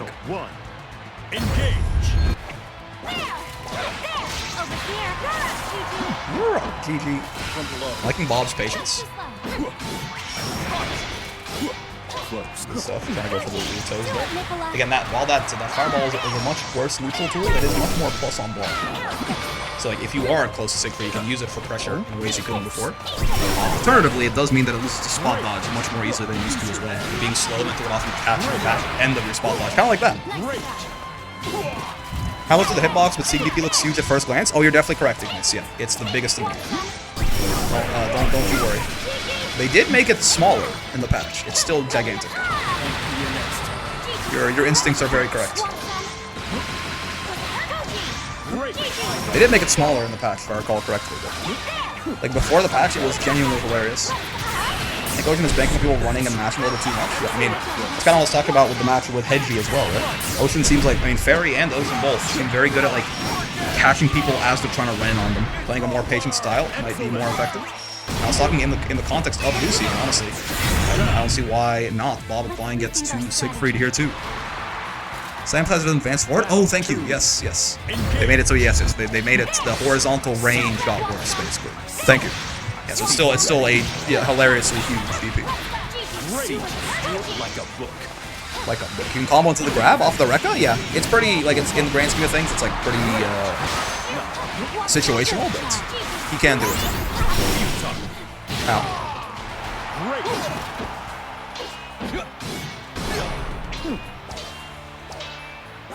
Good patience. Again, see? Oh, but he got caught there. Good. Nice catch. Bob has been trying to block, trying to wait for his window, right? But I do think, again, if you're gonna represent this patience, I think you do have to play that Ferry zoning RPS a little bit more, right? But it's going well for Bob so far. Again, representing a little bit more roll, things like this to make her a little bit less comfortable throwing out your defense and whatnot. Now, obviously, the big problem with 2M is you can jump it. Right? It's a very long recovery normal. It's like 30-something frame normal. My foresight's failing me. If you do hard call it outs, you get basically getting on her for free. You can also crush it if you hard call it out too. Probably with Siegfried sticks a 2M out at the same time he expects Ferry to stick a 2M out. He probably gets a full-on counter hit. Because all of Ferry's whip normals are one attack level lower than you would otherwise expect them to be. Her mediums trade with lights, and her heavies trade with mediums, and her mediums get crushed by other mediums. Her heavy is crushed by other heavies, etc. etc. The Drunken starter is an absolutely disgusting amount of damage, as you can see. It's a combination of Siegfried doing just an absurd amount of damage and also Ferry being a 15,000 health character. And to think he can buff his damage as well. My god, yeah. Do not get hit by Siegfried, especially in the corner, especially with Verdrungen as the starter right there. And nice, the grand blue handshake, the whiff. But Bob able to act out of that a little bit faster mentally. 2-0. On the verge of getting his run back with Temp right here. Ungodly amounts of damage, correct? That was 3 BP, yep. It's a first. And his 5U gives him 10%, 20%, or 50% more damage on top of that, depending on how many stacks he uses. Siegfried hits very hard, certainly. No doubt about it. Yo, Nerdale, thank you for the ball. You both whip the handshake. I love and hate that. Yeah, the Grand Blue Classic. Bring him down. What's up, Bob? Yeah, see, now Bob kind of running at Ocean a bit more. I think trying to switch up his tempo possibly for the third game, but you can see Ocean having a much better time once Bob goes a little bit more aggro, right? Oh, nice. I think he got Garbage checked right there. Combo movement's not going to be great here, but the Dawson Ball still out. I think was expecting Ocean to follow behind the super right there. Tried to hard call it out, but Ocean very cleverly stays patient, makes him whiff his 668 and kills him from there. Not out of it just yet. For real, like, why the hell does Siegfried have a damage buff? What does he need it for? It is certainly funny. I mean, he doesn't, basically. Again, I really think you could tune this character a bit more so that, like, his damage buff was more needed and also maybe even better. Why not? Like, make his damage worse so that he needs to use the damage buff, but then make his damage like even crazier if he pays the resource costs, right? More reasons? Yeah, no, I mean, I think it would make sense in the fighting game too. The problem is just like they gave the character with like some of the highest damage in the game a damage buff that costs health, like a lot of health. Actually, it costs like 1,000 per stack, right? It's like 1,000, 1,000, then 500, I think. So it's like. He just doesn't. Why would he ever pay that cost? Takes away 1,000 HP from him, but he has 17k health, so it literally doesn't matter. No, it does matter, right? It does matter. Like, that is 1,000 health is a big price to pay. It's kind of like why no one uses it, right? Like, if it was free, people would use it more. Everyone else has 16k? Well, no. But yes, 16k is the average HP. Yes. But yeah, I think like it is a big price to pay. That's why nobody uses it, because like why would they do so when he already hits so hard? That's why Sieg buff gives his moves additional properties. Yeah. They should make it more usable and stuff. I think it will give Siegfried a lot more identity too. You could like I think it would really make him feel a lot more like you're like tapping into this power because shit's getting serious, you know? You could like choose to be like a little bit more conservative, be a little bit tankier, right? But you're not going to be as bombastic. Or you could be like, alright, it's go time. And you put both yourself and your opponent on the clock of like, he's insane right now. But if I wait out this buff, then he's like spends a bunch of health for nothing. And he goes back to being like more mid. His 5U and install design has so much potential, yeah. I think it's a very cool design, but it's like, again, unfortunately, kind of overtuned his damage to the point where he doesn't really need to use it, and they made the buff on the 5U, I think, a little bit too boring. I know when I've lost. I know when I've lost. Alright, hold on, by the way, Ocean. Winning a game there on the boards. Different level buffs will make moves more powerful rather than damage? Could be. Could be. Fireball having more height? Oh god. Yeah, you know, maybe, yeah. Honestly, like maybe at level 3 or whatever, he just gets his old EX Fireball back. Thoughts? At level 3, he can like hold H, and if he does, he gets the old EX Fireball back.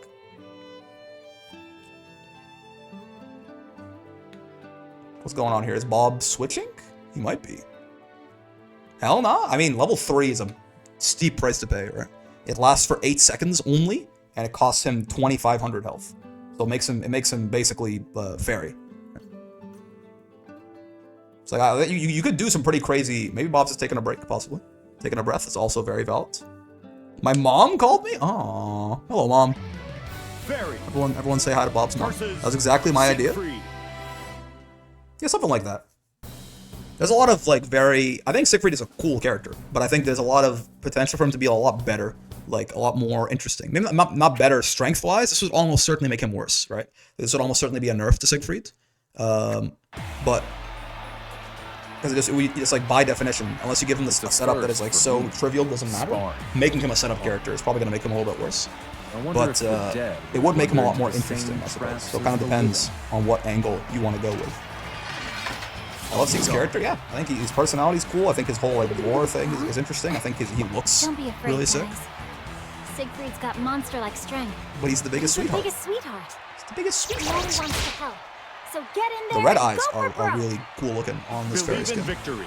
The red eyes and the white hair. 1. Engage. 2-1, right back into it here. Round starts 6-6-M again. Ocean has no fear and apparently no conception of risk reward. But you know what? It's fucking working for them. So I can't even really talk shit. I would honestly love if he was more based around this 5U. I think yeah, it would just make him a little bit more interesting, right? The problem is always tuning those knobs so that it actually works out, right? Make him so much more interesting to fight and watch and play, probably. We just want to tune the knobs so that he's not like too shit or too good. Great. Come.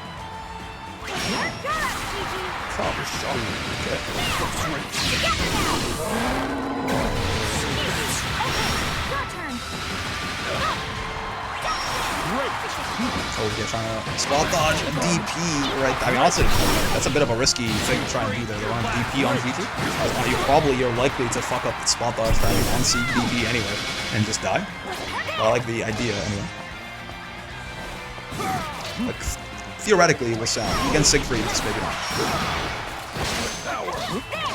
Gotta be careful of that U fireball with the wall balance, potentially. Eureka. Have to imagine he meant to do U fireball was happened to be crouching, right? Eureka is, I mean, it's safe. It's basically like unpunishable.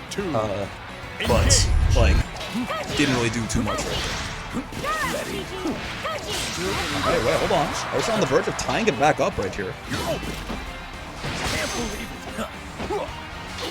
Bob's mom called him, told him to throw the match.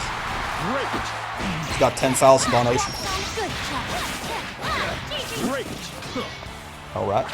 Incoming. Ocean walking in. Also. Yeah, Siegfried 668 is like, it's possible if it's like spaced very poorly, but it is, my understanding, not very difficult to space that out to make it at least safe. Oh, they did DP. Okay, oh, the rock version from Ocean. That's a huge opportunity. Wasted right there. Oh, rat coming out. Sure, 32 meter for the heat-seeking missile. A very fair trade. Big U fireball expenditure by Bob again. Nothing really came out of it. Meter is gonna matter as we come on right here. I mean, hypothetically, a Bob with 100 meter could Siegfried SBA and just kill you. Not anymore though. He's gonna smash RL on the GG setup. Absolute madman. Reversal on deck for Ocean in many different ways. The damage is mounting on Bob. Tries to mash or jump or do something after that U gets fenced right there. But Ferry is quite plus at that point. Gotta spot dodge that thing, man. Hawk Tua and spot dodge on that thing. We don't do this anymore. She's canceled. She's a villain. Is that correct? Really good zoning adaptation from Ocean. Yep. Oh, indeed. Ah, a little too early on the throw there. Probably took close age, but to misjudge how far or how close UDP left it. Possibly. Your turn,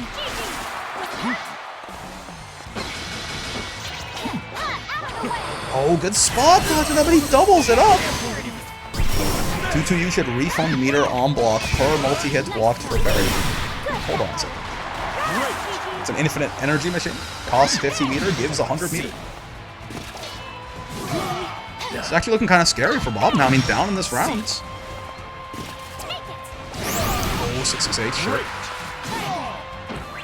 Again, I think you'd rather usually get just the second hit to connect there. I mean, I said it was scary for Bob. It's a very simple one-touch situation, potentially, for Siegfried here.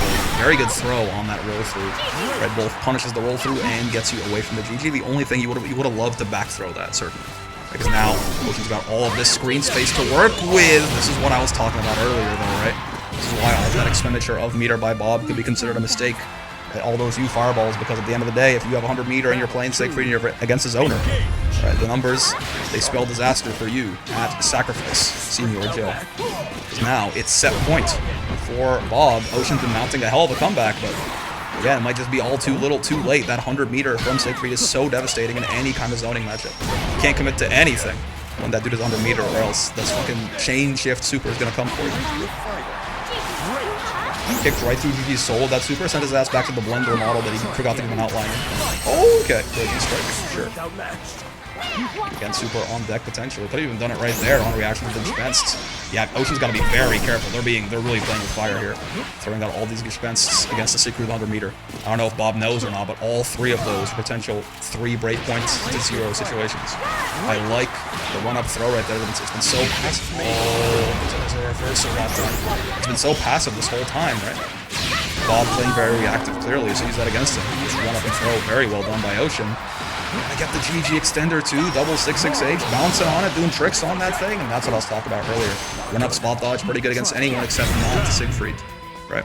So many active frames on that DP, but still. Battle 3. Final game, final round now. Good stuff by Ocean. Look, this is not how you want your final round of Game 5 to start after mounting what could be a reverse 3-0 comeback. Round start, close agent to charge for Drungan, gets caught backdashing the command grab by the upward swing there too. After all of this, it might just come falling apart at the end for Ocean. Bob now putting the pressure on in the corner, and he hasn't done it for so goddamn long. Bob loves his shimmies on this Siegfried, and he's so good on them. And he spent so much time in this set not representing it at all. Only when it was the most stressful and the most scary for Ocean does he call them out on the throw bait. That is some maniacal serial killer shit from Mr. Cloco right there. But a very great set. Well done by Bob, well done by Ocean. Very well played by the both of them. Ocean really almost mounted that comeback. But yeah, I mean, just Bob got, the RPS worked out in his favor at the start of that round. Then he played, like, he knew the lead he had. He knew the mental situation he was in, and he played it to the best of his ability. Getting that run back against Temp now for Grand Finals. Alright, Grand Finals time. Grand Finals, even. Temp, here, this is the run back, right, from Winners Finals. Bob, incredibly hard-fought set against Ocean right there, but still takes the dub, which means the only person who has taken a set off Bob this entire bracket has been Temp. Now is Bob's chance for some revenge. Now, real quick, if you are unfamiliar with double even brackets and how they work, Bob has dropped the set before. Temp has yet to lose. You have to lose twice to be eliminated, and the only guy left now is Bob, which means they gotta play this best of 5 right here. If Bob wins that one, he has to pick. They have to play another one, and then Bob has to win that one too to win. If they play this best of 5 and Temp wins it, it's over. If Bob wins the first one and Temp wins the second one, it's over. Temp has to win once, Bob has to win twice in a row. That is the gist of it. Moving on though. Good start to the first game here for Mr. Cloco. He gets back thrown. An incident, mayhaps. The staring contest of ages. And I ain't talking about scaling health, mana, and AP every minute. I'm talking about your ass getting the shit rocked by a giant dragon god in the corner right here. And that's what I'm referring to. Bob ain't to know. Well, he may or may not be a just genuine shadow on the sidewalk after all of that, you know? Regardless of his age, he no longer exists. Battle 2. Engage.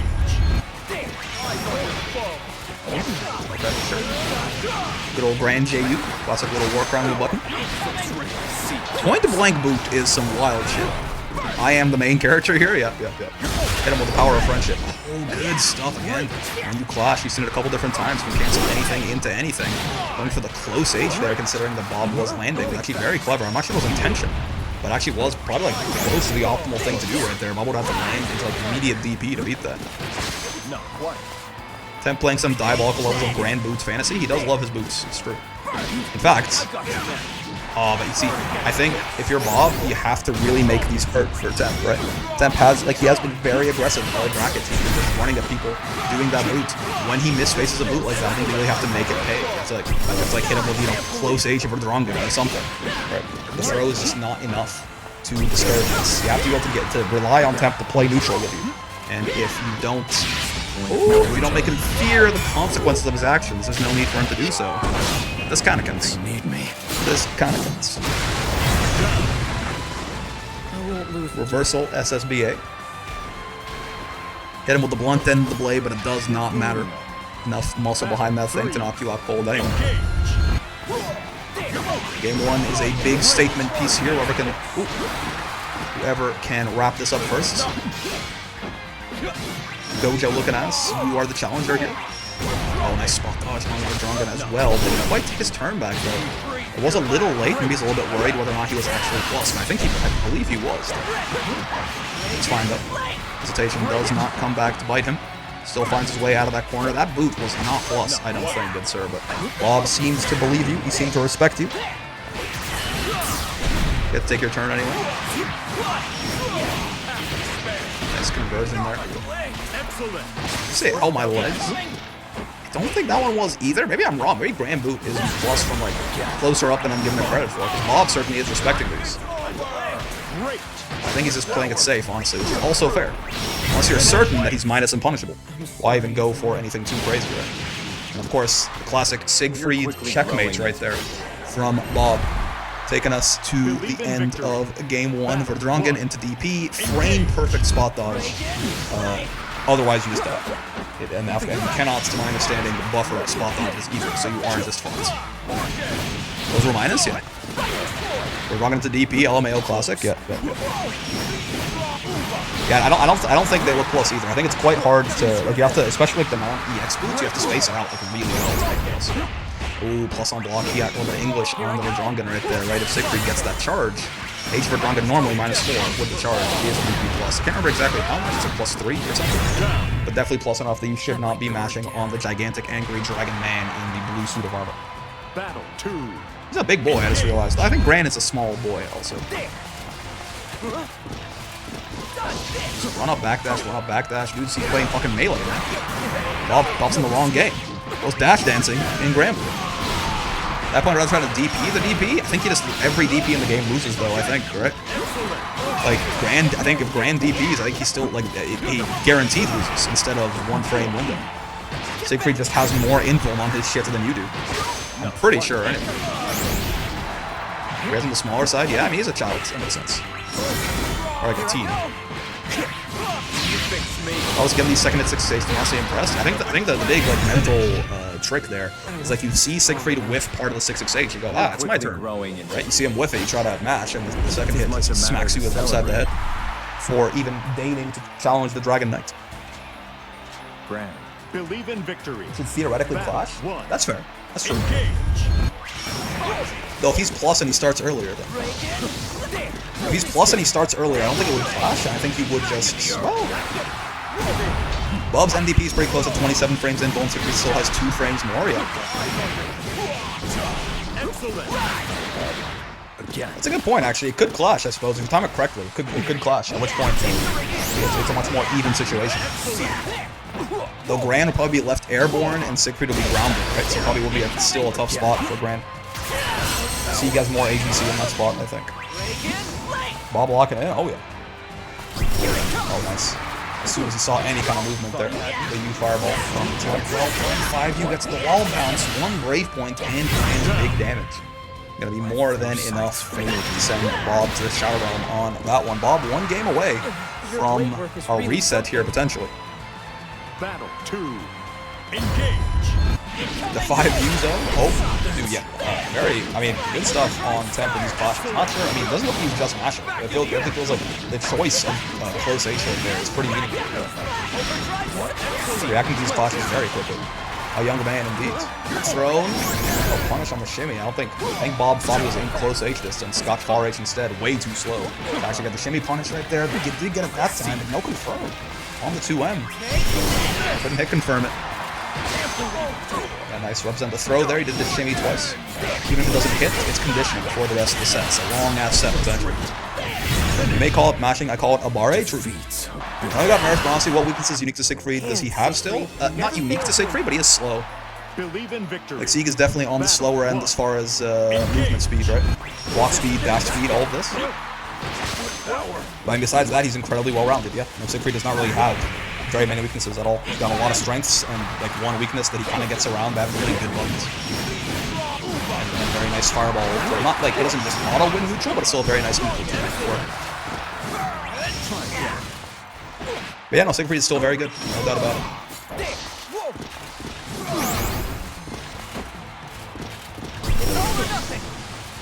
It's all or nothing. Oh, nice sweep. Should be kill right here. I honestly wonder if just doing 2U into SSBA would have been more damage. I think dies here still, yeah. But I wonder if there was a cleaner way to get that kill, a less touch and go-y way to get that kill, I suppose. Regardless though, fat ass armor, Onion Knight looking at. Reset point here for Bob. Oh god, the Grand Blue handshake, but he was first. Once he recovers first, means do not mash on his ass. Right, DP. Rare footage. Oh, again, I think Bob keeps thinking he's in close H range on these chimmies. But he's getting far H, and it's just not working out for him. That time it did actually punish. I don't think he was ready for it. A little bit of a weird button. For what it's worth, Secret has a nice SBA cinematic. It's true. It's true. If I gotta see it all the goddamn time when he's on screen, then I might as well be cool looking. Yeah, Boss has a very cool one as well, both for his SBA and his SBA. Wild are quite good. I'm very partial to Evo personally. Temp, I take it all back. Kill this man, please. Oh my. I'll turn stable. Oh. Alright, still reset point for Bob. But Temp also, if he wins this round, very quickly in striking distance to send us home early here. If we go to a game 5, it's either a reset or the end of the bracket. No two ways about it. But first, you gotta get through this round with Bob here. Good DP. Just get him off you. Not super high reward, but honestly, just like not having Sig 3 get Oki is a reward in and of itself. Spot dodge on the fireball spent. The cooldown on that too with the EX. So as you on deck. Oh, no cancel on the sweep. No recognition in time from Temp. Brave counters the Orkin again. Again, I don't think Temp knows he can OS that Orkin. Trying to get way too much respect. Okay. That's the 5U rip. Nothing doing, and Bob is gonna jump out of the corner hard, calling out the 6XL right there. Schwarza Fanga is gonna be the end of that first Grand Finals set. True Grand Finals time. So again, Bob won the first set. We take a little L, we put it next to Temp's name. We call this shit True Grand Finals, and we run back a entirely new, fresh best of 5. And the way this works, at this point, there's no special rules, no nothing, right? The one time I battle my opponents in Grands that I lose. Yeah, very simple, right? We are going to play best of 5. Winner of this wins the bracket. That's all it is. No more funny rules. Temp's extra life has been exhausted by the big angry dragon man.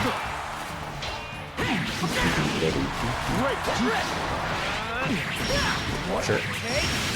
Take this right over. Oh, nice. Bob into his own medicine and shimmy there, but again, no big conversion from Temp. You wreck it. Corner to corner. World's easiest corner-to-corner carry combo in the entire game. One fucking move is all it takes. Very nice for Zeke to have access to there at a moment's notice. Okay, sure. You are not you're close to dead, sorry. I shouldn't mislead you like that. I mean, he's close to dead, but like that super itself is never gonna do it. Oh no. I think he thought that hit. That was a mistake. A incorrect hit confirm there from Bob. He definitely did not mean to do SSBA to a blocking Granathan right there. Bob has matched every wake up. He is an aggressive boy, man. Also, right there, he blocked. So, Raz FGC, what do you think about that? You considered that he blocked right there? What's the problem with for all statements, man? Motherfuckers be making for all statement motherfuckers when I find one exception to their million example proof. That Gran 2U is not okay. Oh yeah, it's cheap as fuck. Yeah.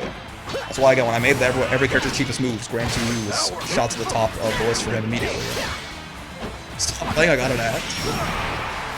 Imagine not having a prime set.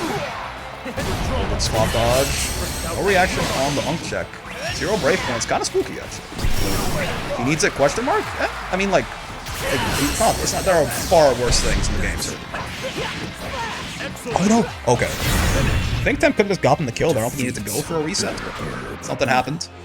His hands betrayed him, and he ended up dropping that combo. Still though, finds just a walk-up throw after 1-0. Off to a lead in the first, in the True Grand Finals, our second set right here. Let's see. Dodge this. Oh god. Spot dodging that 6XH I don't think is the way. Again, if you block it, he'll always be minus, right? It's just, you know, varying levels of safe depending on how well he spaces it. If you spot out it like super preemptively, you probably punish him. I think a lot of the time you end up making you a little bit minus, or maybe even punishing it. Far H, no hit confirmed is unfortunate. Oh god. Fireballs the Far H, sure, why not? Whatever you say. Oh, this side swap feels, at this point, the second time he's done it, I don't know if he thinks he's gonna combo or if it's intentional. The reason I think it might not be intentional is like both times he's put him in a horrible spot, and both times were against Bob, and both times he immediately ate a lot of damage afterwards. Any of the characters actually parents size Vaseraga technically? I don't know my lore well enough. Does Lucilius count? He made all the Primarchs, didn't he? Eustace probably has kids. No bitches on that Eustace guy, methinks. Soriz, maybe? He got dogs, though? No, wait, Uno doesn't have kids? Uno does pull like crazy, for sure. I'm in Dingings the game. Oh, nice. Throws him out of the fire for sure. It's the mustache. Uno seems as pure as a monk. Dogs count? I see. If like pets count, then like every Divine General has kids too. Pretty sure Soriz can't have kids no more? What the fuck? Bro got a vasectomy, he's living the life. He just gets the fuck guilt-free. Low HP install, good reference, good reference. Uno has the orphan kids he and the Eternals take care of. So true. What in the... Does that do anything? Like, Calder, you spent the 40 bits, but I don't think I saw it. Do I not have that set up yet? Oh no! Wait, what? Why did I let you do that? I don't remember configuring anything like that. Was there a woe? The wondrous Ferry parade? If there was woe, then right. If not, I might have missed it. Ow. Sure, UDP. Oh god. There are woes everywhere, so true. Or better than I thought? Oh, okay, I'm glad. I didn't see it. I looked over for a second, I didn't see anything. I thought you just got robbed. I gotta draw a Ferry woe sometime? That sounds fun. Oh, wow, that was good. The skin of his goddamn teeth. Not a vasectomy, it'll be a spoiler from his lore, so I don't know if you want the spoiler or not. Like, how does Sora's balls not working? How's that a spoiler? That's another? I mean, I'll take it. It's 40 cents. I appreciate it greatly. Any little bit of support you can give me. I'm looking at my OBS window while I'm watching the match through my OBS window just to finish. As Bob gets that UDP there on Wake Up. You're quickly Probably the funniest spoiler I've ever heard. Yeah, it's like Sora's nuts don't work, but also spoiler in case you care to find out the normal way. Very well.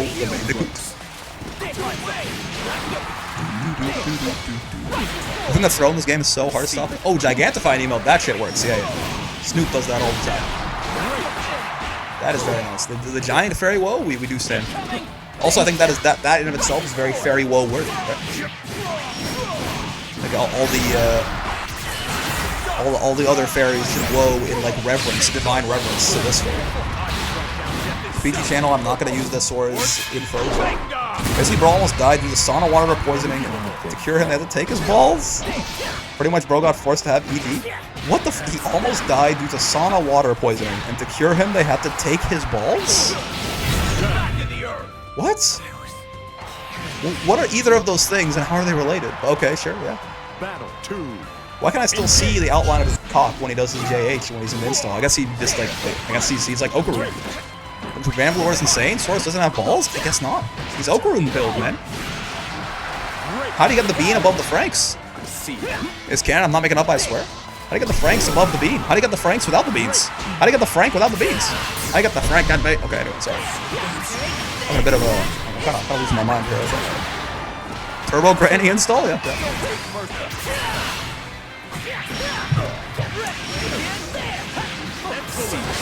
Okay. Ooh, nice confirm off the counter hit far M. A little bit late there, but you know, just in time. Like the goddamn assembly line product strategy. Sometimes I feel ashamed for being gay since Soriz is kind of hunky to me. Well, what do you mean? Like, I mean, like if you're gay, I feel like it's. Are you like, wait, are you like when you say gay? Are you like attracted to men or women? So like, if you're attracted to men, you find Soriz attractive, I'm like, isn't that fun? No need to be ashamed. I mean, honestly, no need to be ashamed regardless of who you're attracted to. I think. But also, if you're like, where's your gay and pride? Yeah, exactly. Is it because he's old, you mean? Defeats a bitter herb. Defeats a bitter herb, by the way. You never fail to So that is 2-1 there. Temp potentially on tournament game here. Gran, the winds of this world are fickle. This gaze makes Christmas brave, but if she sends I should be more attracted to gentlemen. Oh, okay, I see. So it's like it has nothing to do with you being gay. You're just saying like, you know, you have like trashy taste because Soriz is a bastard. That's fair. Okay, in that case, I mean like fair enough. I see. Yes, lol, that's totally fair. I mean, but also he's kind of cool. He's kind of cool with it. The heart wants what it wants, and it wants pervy old men. How the fuck did Gran do that much damage on 3 BP? It's really hard, man. Also, the 5U is a very strong combo tool for him. Soriz is cool? Yeah. I'd probably find Soriz attractive if I was attracted to men. I don't think that's too... I mean, personality-wise, he seems like a good person still. He's a little bit, you know, a little bit pervy. I've been forged in the fires of Master Roshi. Nothing can be that bad. Oh, okay. Very important round for Bob to win here. Want to keep Temp off this tournament point as long as you possibly can. Touched on the boots. That's bad news. There's another 50 for the U-boot follow-up there, but still, basically, coast to coast. Soriz just needs to get laid. I bet you probably has a bunch, right? We game and everything drawn to Dark Souls, and men. Interesting. I feel like being attracted to people who are not good for you. I feel like it's very common. Whether you're attracted to men, women, or anything in between. Oh god. Missed the Oki right there. Got wake up throw! Ooh, command grab. Oh, is it punishable? Yeah. With no conversion. The Uva is -6, so you have to space it out pretty well to not go straight to hell. Goes for the YOLO SSBA right there. And now, tournament point for Temp. How we doing? Soriz is chill, perfect society. He's like that war veteran grandpa who's going to give his life for the new generation. Yeah. Well, Soriz would fight me. We could have a nice, like, mild-mannered fight in the background, in the backyard, me and Soriz. I like to be friends with Soriz at the very least. I think it'd be sick. Oh, okay. Very important here. You gotta keep this Granathan in the corner and never let him breathe ever again, or else you are probably just going to lose. Nice stuff. Beat damage. Throw SSBA and pray they press. That's how it goes, man. Sometimes it's all on the line.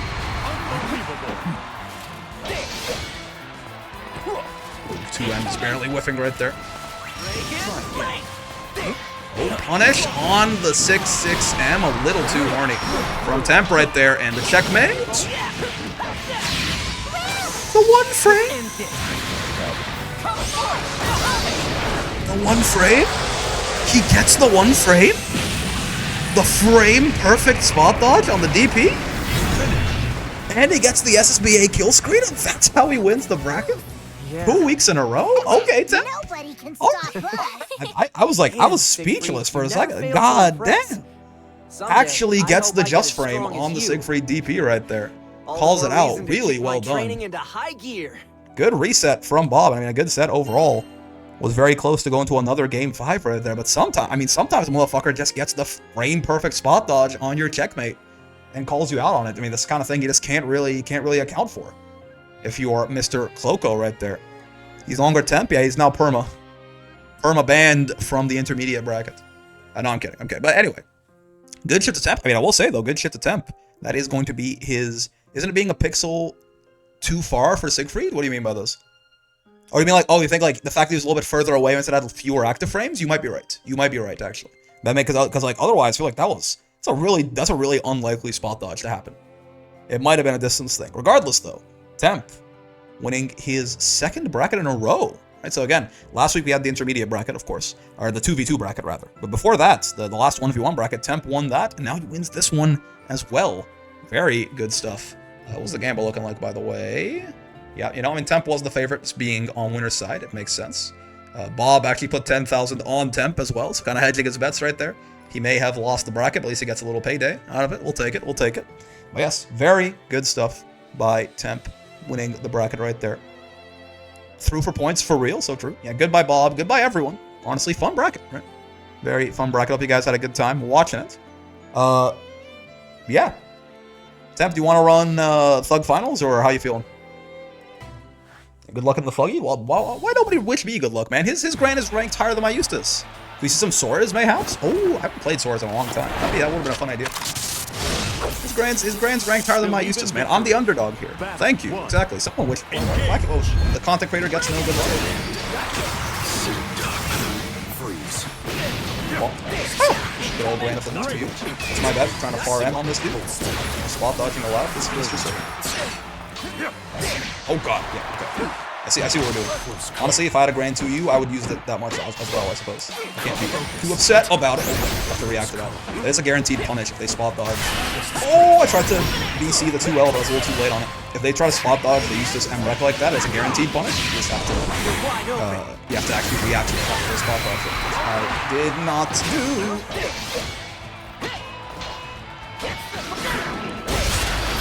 Oh, god damn, the light boot there was faster than my H record, unfortunately. That's a pretty cool gun. Content creator bought a gun to a knife fight, and that is cheating. No cheers for you. He bought a dragon god to a knife fight. How's that fair? Catch. Dead end. What the? Point blank medium boot of all things? He's actually trying to kill me. It's crazy. Oh god.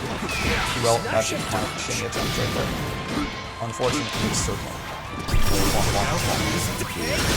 Oh god, the only outcome is death. So true, that's it. Oh, it's punishable. Thankful. Alright, boy. Oh, you full neck, you carry me to an extent that I can never pay you back for. Oh yeah, again, I gotta stop swinging far M into this 2U. It's the third time that I've gotten my shit rocked by it. Gotta move back. A little bit too much delay before I attempted the use slow kill there. Didn't get my shit out in time. Oh my lord. Big minus or pluses on mine game. How was my... Thanks for the match, Eustace. Believe in victory. Anime logic, sword beats gun. I think sword imbued with dragon god probably beats gun. Though it is gun imbued with like weird automa god, so maybe it's actually a pretty even match. Now I think about it. Not today. If I'm being honest, if I'm being fair and balanced. Catch. Bonk, bonk, bonk. We do this, right? And we do that. No, wait, I did it backwards. You do the grenade after the thing. Bonk, bonk, bonk. Sure. This works. Excellent. Focused. Stop right there. Yes, sir. Here.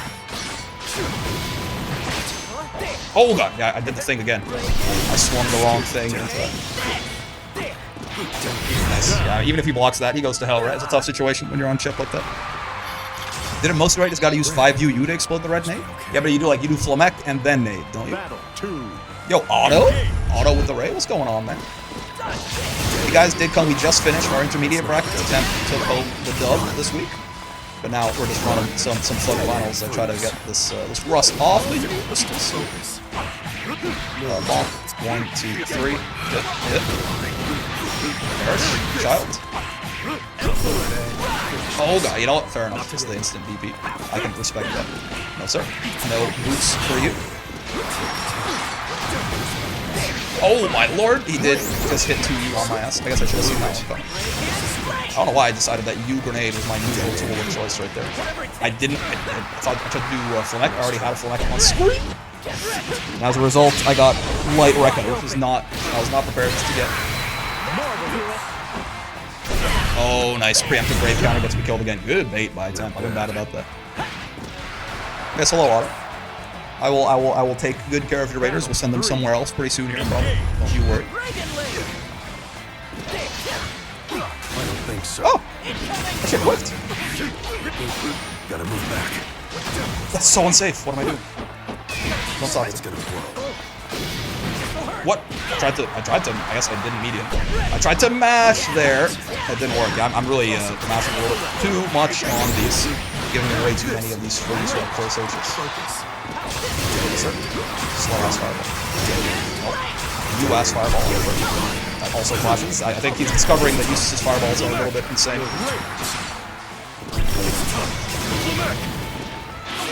Oh, you scroll that? Why? Okay. I guess actually I know why I beat the fireballs. Yeah, yeah. It just also happened to beat the wreck option that I chose right there. Oh, I got crossed up. Holy shit! I tried to DP him and I got Euphlemek. Double raid, we got the power. So got that. I got crossed up on that shit, man. I forgot. I saw him do that shit too. I did not expect it. The actual Granathan robbery. Go away, this one. Okay. He might defeat me. One blind mouse. Get over here. Oh, Not today. I saw the counter hit for a second there, but it was not meant to be. Oh, didn't actually hit him. It's horrible. Look at that Charlotta technique. So cool. Oh, yeah. He's got the full 5 U's. It's horrifying. I'm like nearly dead if he hits me with that. Oh, God. Him spending all that meter helps. This thing is invincible now, too. That's the other problem. That was supposed to be another slow kill. The lag is not helping. Oh, God. That was supposed to be another... Oh, God. Lag's not helping either of us. Okay. I don't know why it got so laggy. I promise I'm not lag switching because I'm losing. I promise. I'm rooting for you. Just understand I'm also judging you. What are you talking about? I didn't do anything. I didn't do nothing wrong. Holy shit. Tried to jump and I got caught by the boot. Get away from me.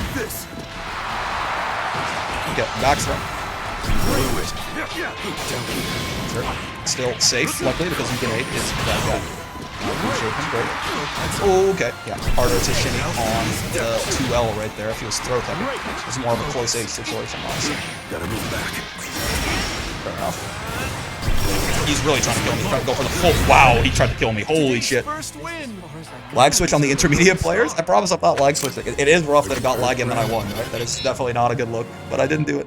Let me get level 3? No, man. You can't just sit there and charge 5U the whole... I got a gun, man. I have a gun. What are you trying to do? You're sitting there saying, shoot me, please shoot me, and I have a gun, you want me to not shoot you? What do you think this is? Oh, I'm fine. Wait, that's punishment. Stop! Stop charging like that. We do not want you to have better guns. Get over here. It's a brick. That's me. Eustace is calling my name. We're made for each other. You just gotta believe. Oh yeah, that's okay. Yeah. Waited a little bit too long there. Oh, the preemptive brave counter again through Temp. Good job by him recognizing this problem that I've been having. There you go. Waited for the H that time. Once I saw.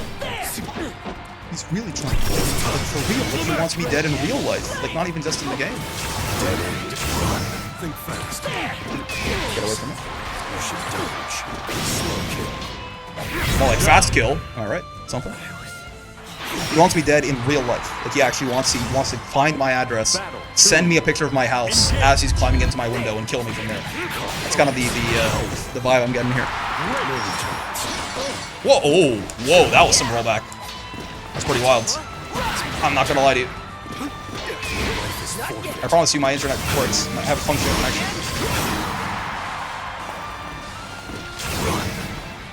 Oh! I've invaded? I hit it here. Oh god. Oh dude, good anti-air and good conversion. Solid. Well done.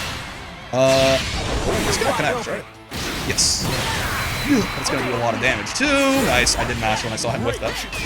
That's not done. What? I keep trying to like get a media after that, and I guess the grenade has less blocks on it than I think. I keep delaying the close L too much. Did you ever get hit by the auto combo high-low considering you can fuzzy it, or is it harder than it seems? You can fuzzy it. That's why I notice when I do the low out of the Eustace auto combo, I don't do the auto combo low. I do this low, right? Because you're right. The auto combo high-low is if you think it's coming, you can fuzzy it every time. It's fake mix.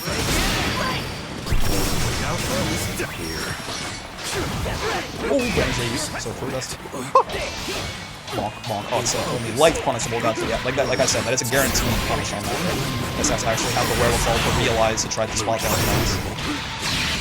Maybe this isn't like the best thing to do. I just like the idea of taking one of these break points, having an advantage.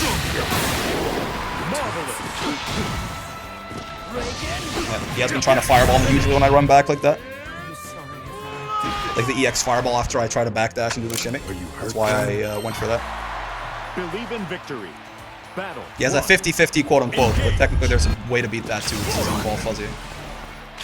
Oh, that didn't. I was so sure that hit him. Oh god, he empty jumped again. Nice. That was a much closer call right there, but he did still manage to bait that. Back thrown there. Great. Focus. One blind mouth. Bonk, bonk. I thought I punished that, but I'm trying. Bonk, bonk, bonk. 6-6H? No. Great. Stay focused. Stunned. Move.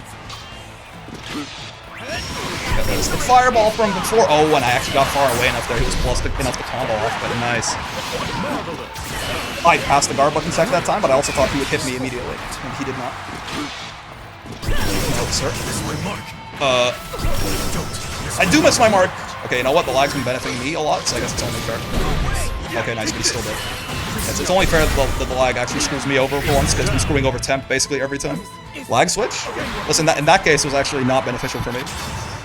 That was actually bad for me. Battle 2. But it has been good for me most of the time. I'm not gonna sit here and pretend otherwise. Bonk.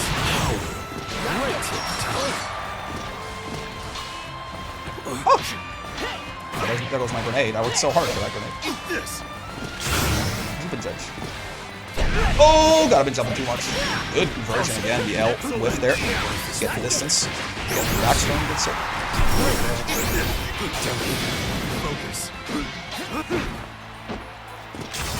Let's go. Sure. Oh, I tried to charge the H on there, but it takes a little bit longer. I was going for the potential wall bounce nonsense. Nice. Nice. Yep. Yep. Oh, he's got those. He's got conversions. That's fair, actually. We're zoning now, boys. We're zoning now, boys. Huh. What do you mean he whiffed his brave counter? I couldn't punish him. Wait, suddenly it's horrible. Suddenly I hate it here. Suddenly I really hate it here. Oh, to you, man. Nice. Well done. Good to you. I'm dead. Yep. Very well done. Bro's backdash. I was trying to get him to chip, man. I was trying to play. I'm not a zoner. I don't know how to play lane. I'm dead as fuck. Good. Solid to you. Well done. Well done. Is he streaming on Wi-Fi too? What the fuck? Got gigabit Ethernet. To you, my beloved. It's true. Very good move. Oh my lord! The spot dodge preempted on my ass. One blind mouse. Focused. Stop right there. Focus. Close your eyes. And minus after that, but he keeps trying to go for a slow or something. It's been working out pretty well for me. Slow kill. Don't miss my mark. Oh god. Not a good time to mash, I suppose. Yes, sir. No charging with any shenanigans in this house. Oh! You know we take this. Shit. What the fuck? What spot dodge now? Oh, okay, wait. Hold on. No, I didn't get my auto combo. He would have been dead. He was dead. He was dead. I want him dead. Oh, actually, spot dodge is the slow kill. This guy's going. Okay, wait, hold on. Go away. Be gone. Away. Away with you. Oh shit, that actually punished me? Okay. No, sir. Oh, the 667 is actually running away. This is the worst. Oh, I saw the 5U and I just shot. Oh, okay. That was my only out. I was like, he's gonna 5U, I'm gonna shoot him. It's fast as fuck. It's 11 frames. Oh, good job, Temp. Holy shit, that was scary. I hate to stop running away when people get low on health on Eustace, I think. I'm like, I have the health advantage. It's time to zone them out and chip them. But you run, the screen is so small in this game. You get put in the corner so fast from just running back and backdashing. 11 frame U fireball goes crazy? Yeah. It's actually a reversal. They don't tell you about it, but it's actually a DP. Holy shit. Well done, Temp. Very well done. Congrats on your second in a row wall ball dub there as well. Jesus, and congrats for giving me a fucking heart attack. Yeah, anyway. Good job. Well done. It's a shame I'm in EU, otherwise definitely sign up for one of these. You're allowed to go in EU. NA, South America, and EU are all allowed in the bracket. It's only if you're like in Southeast Asia or something that you might be screwed. Or like, I mean, just, you know, Asia and Africa, I suppose, in general. But yeah, you can the open bracket's tomorrow, so feel free. So the hopes of the people have lost in Thug Finals? What? The People's Hero has lost in Thug Finals. I thought I was the People's Champion. What the fuck? This sucks. I hate it here. But yeah, that is going to do it for the bracket and the stream. Real quick, before we find someone to raid. VOD watchers, hello, hi, hope you had a good time with the video. I mean, come on, it's 2 hours long. If you made it this far, you did. Like the video, subscribe, all that stuff helps. Also, join the Discord. Just be nice, throw shoot you in the head in Minecraft. Come by, hang out on the streams every day from 5 p.m. to 9 p.m. Eastern, except Fridays. And yeah, most importantly, I hope you had a great time hanging out today, as always. I know I sure did. Fun bracket, congrats to Temp once again. Well done by everyone who joined, and I will see you in the next one. Peace.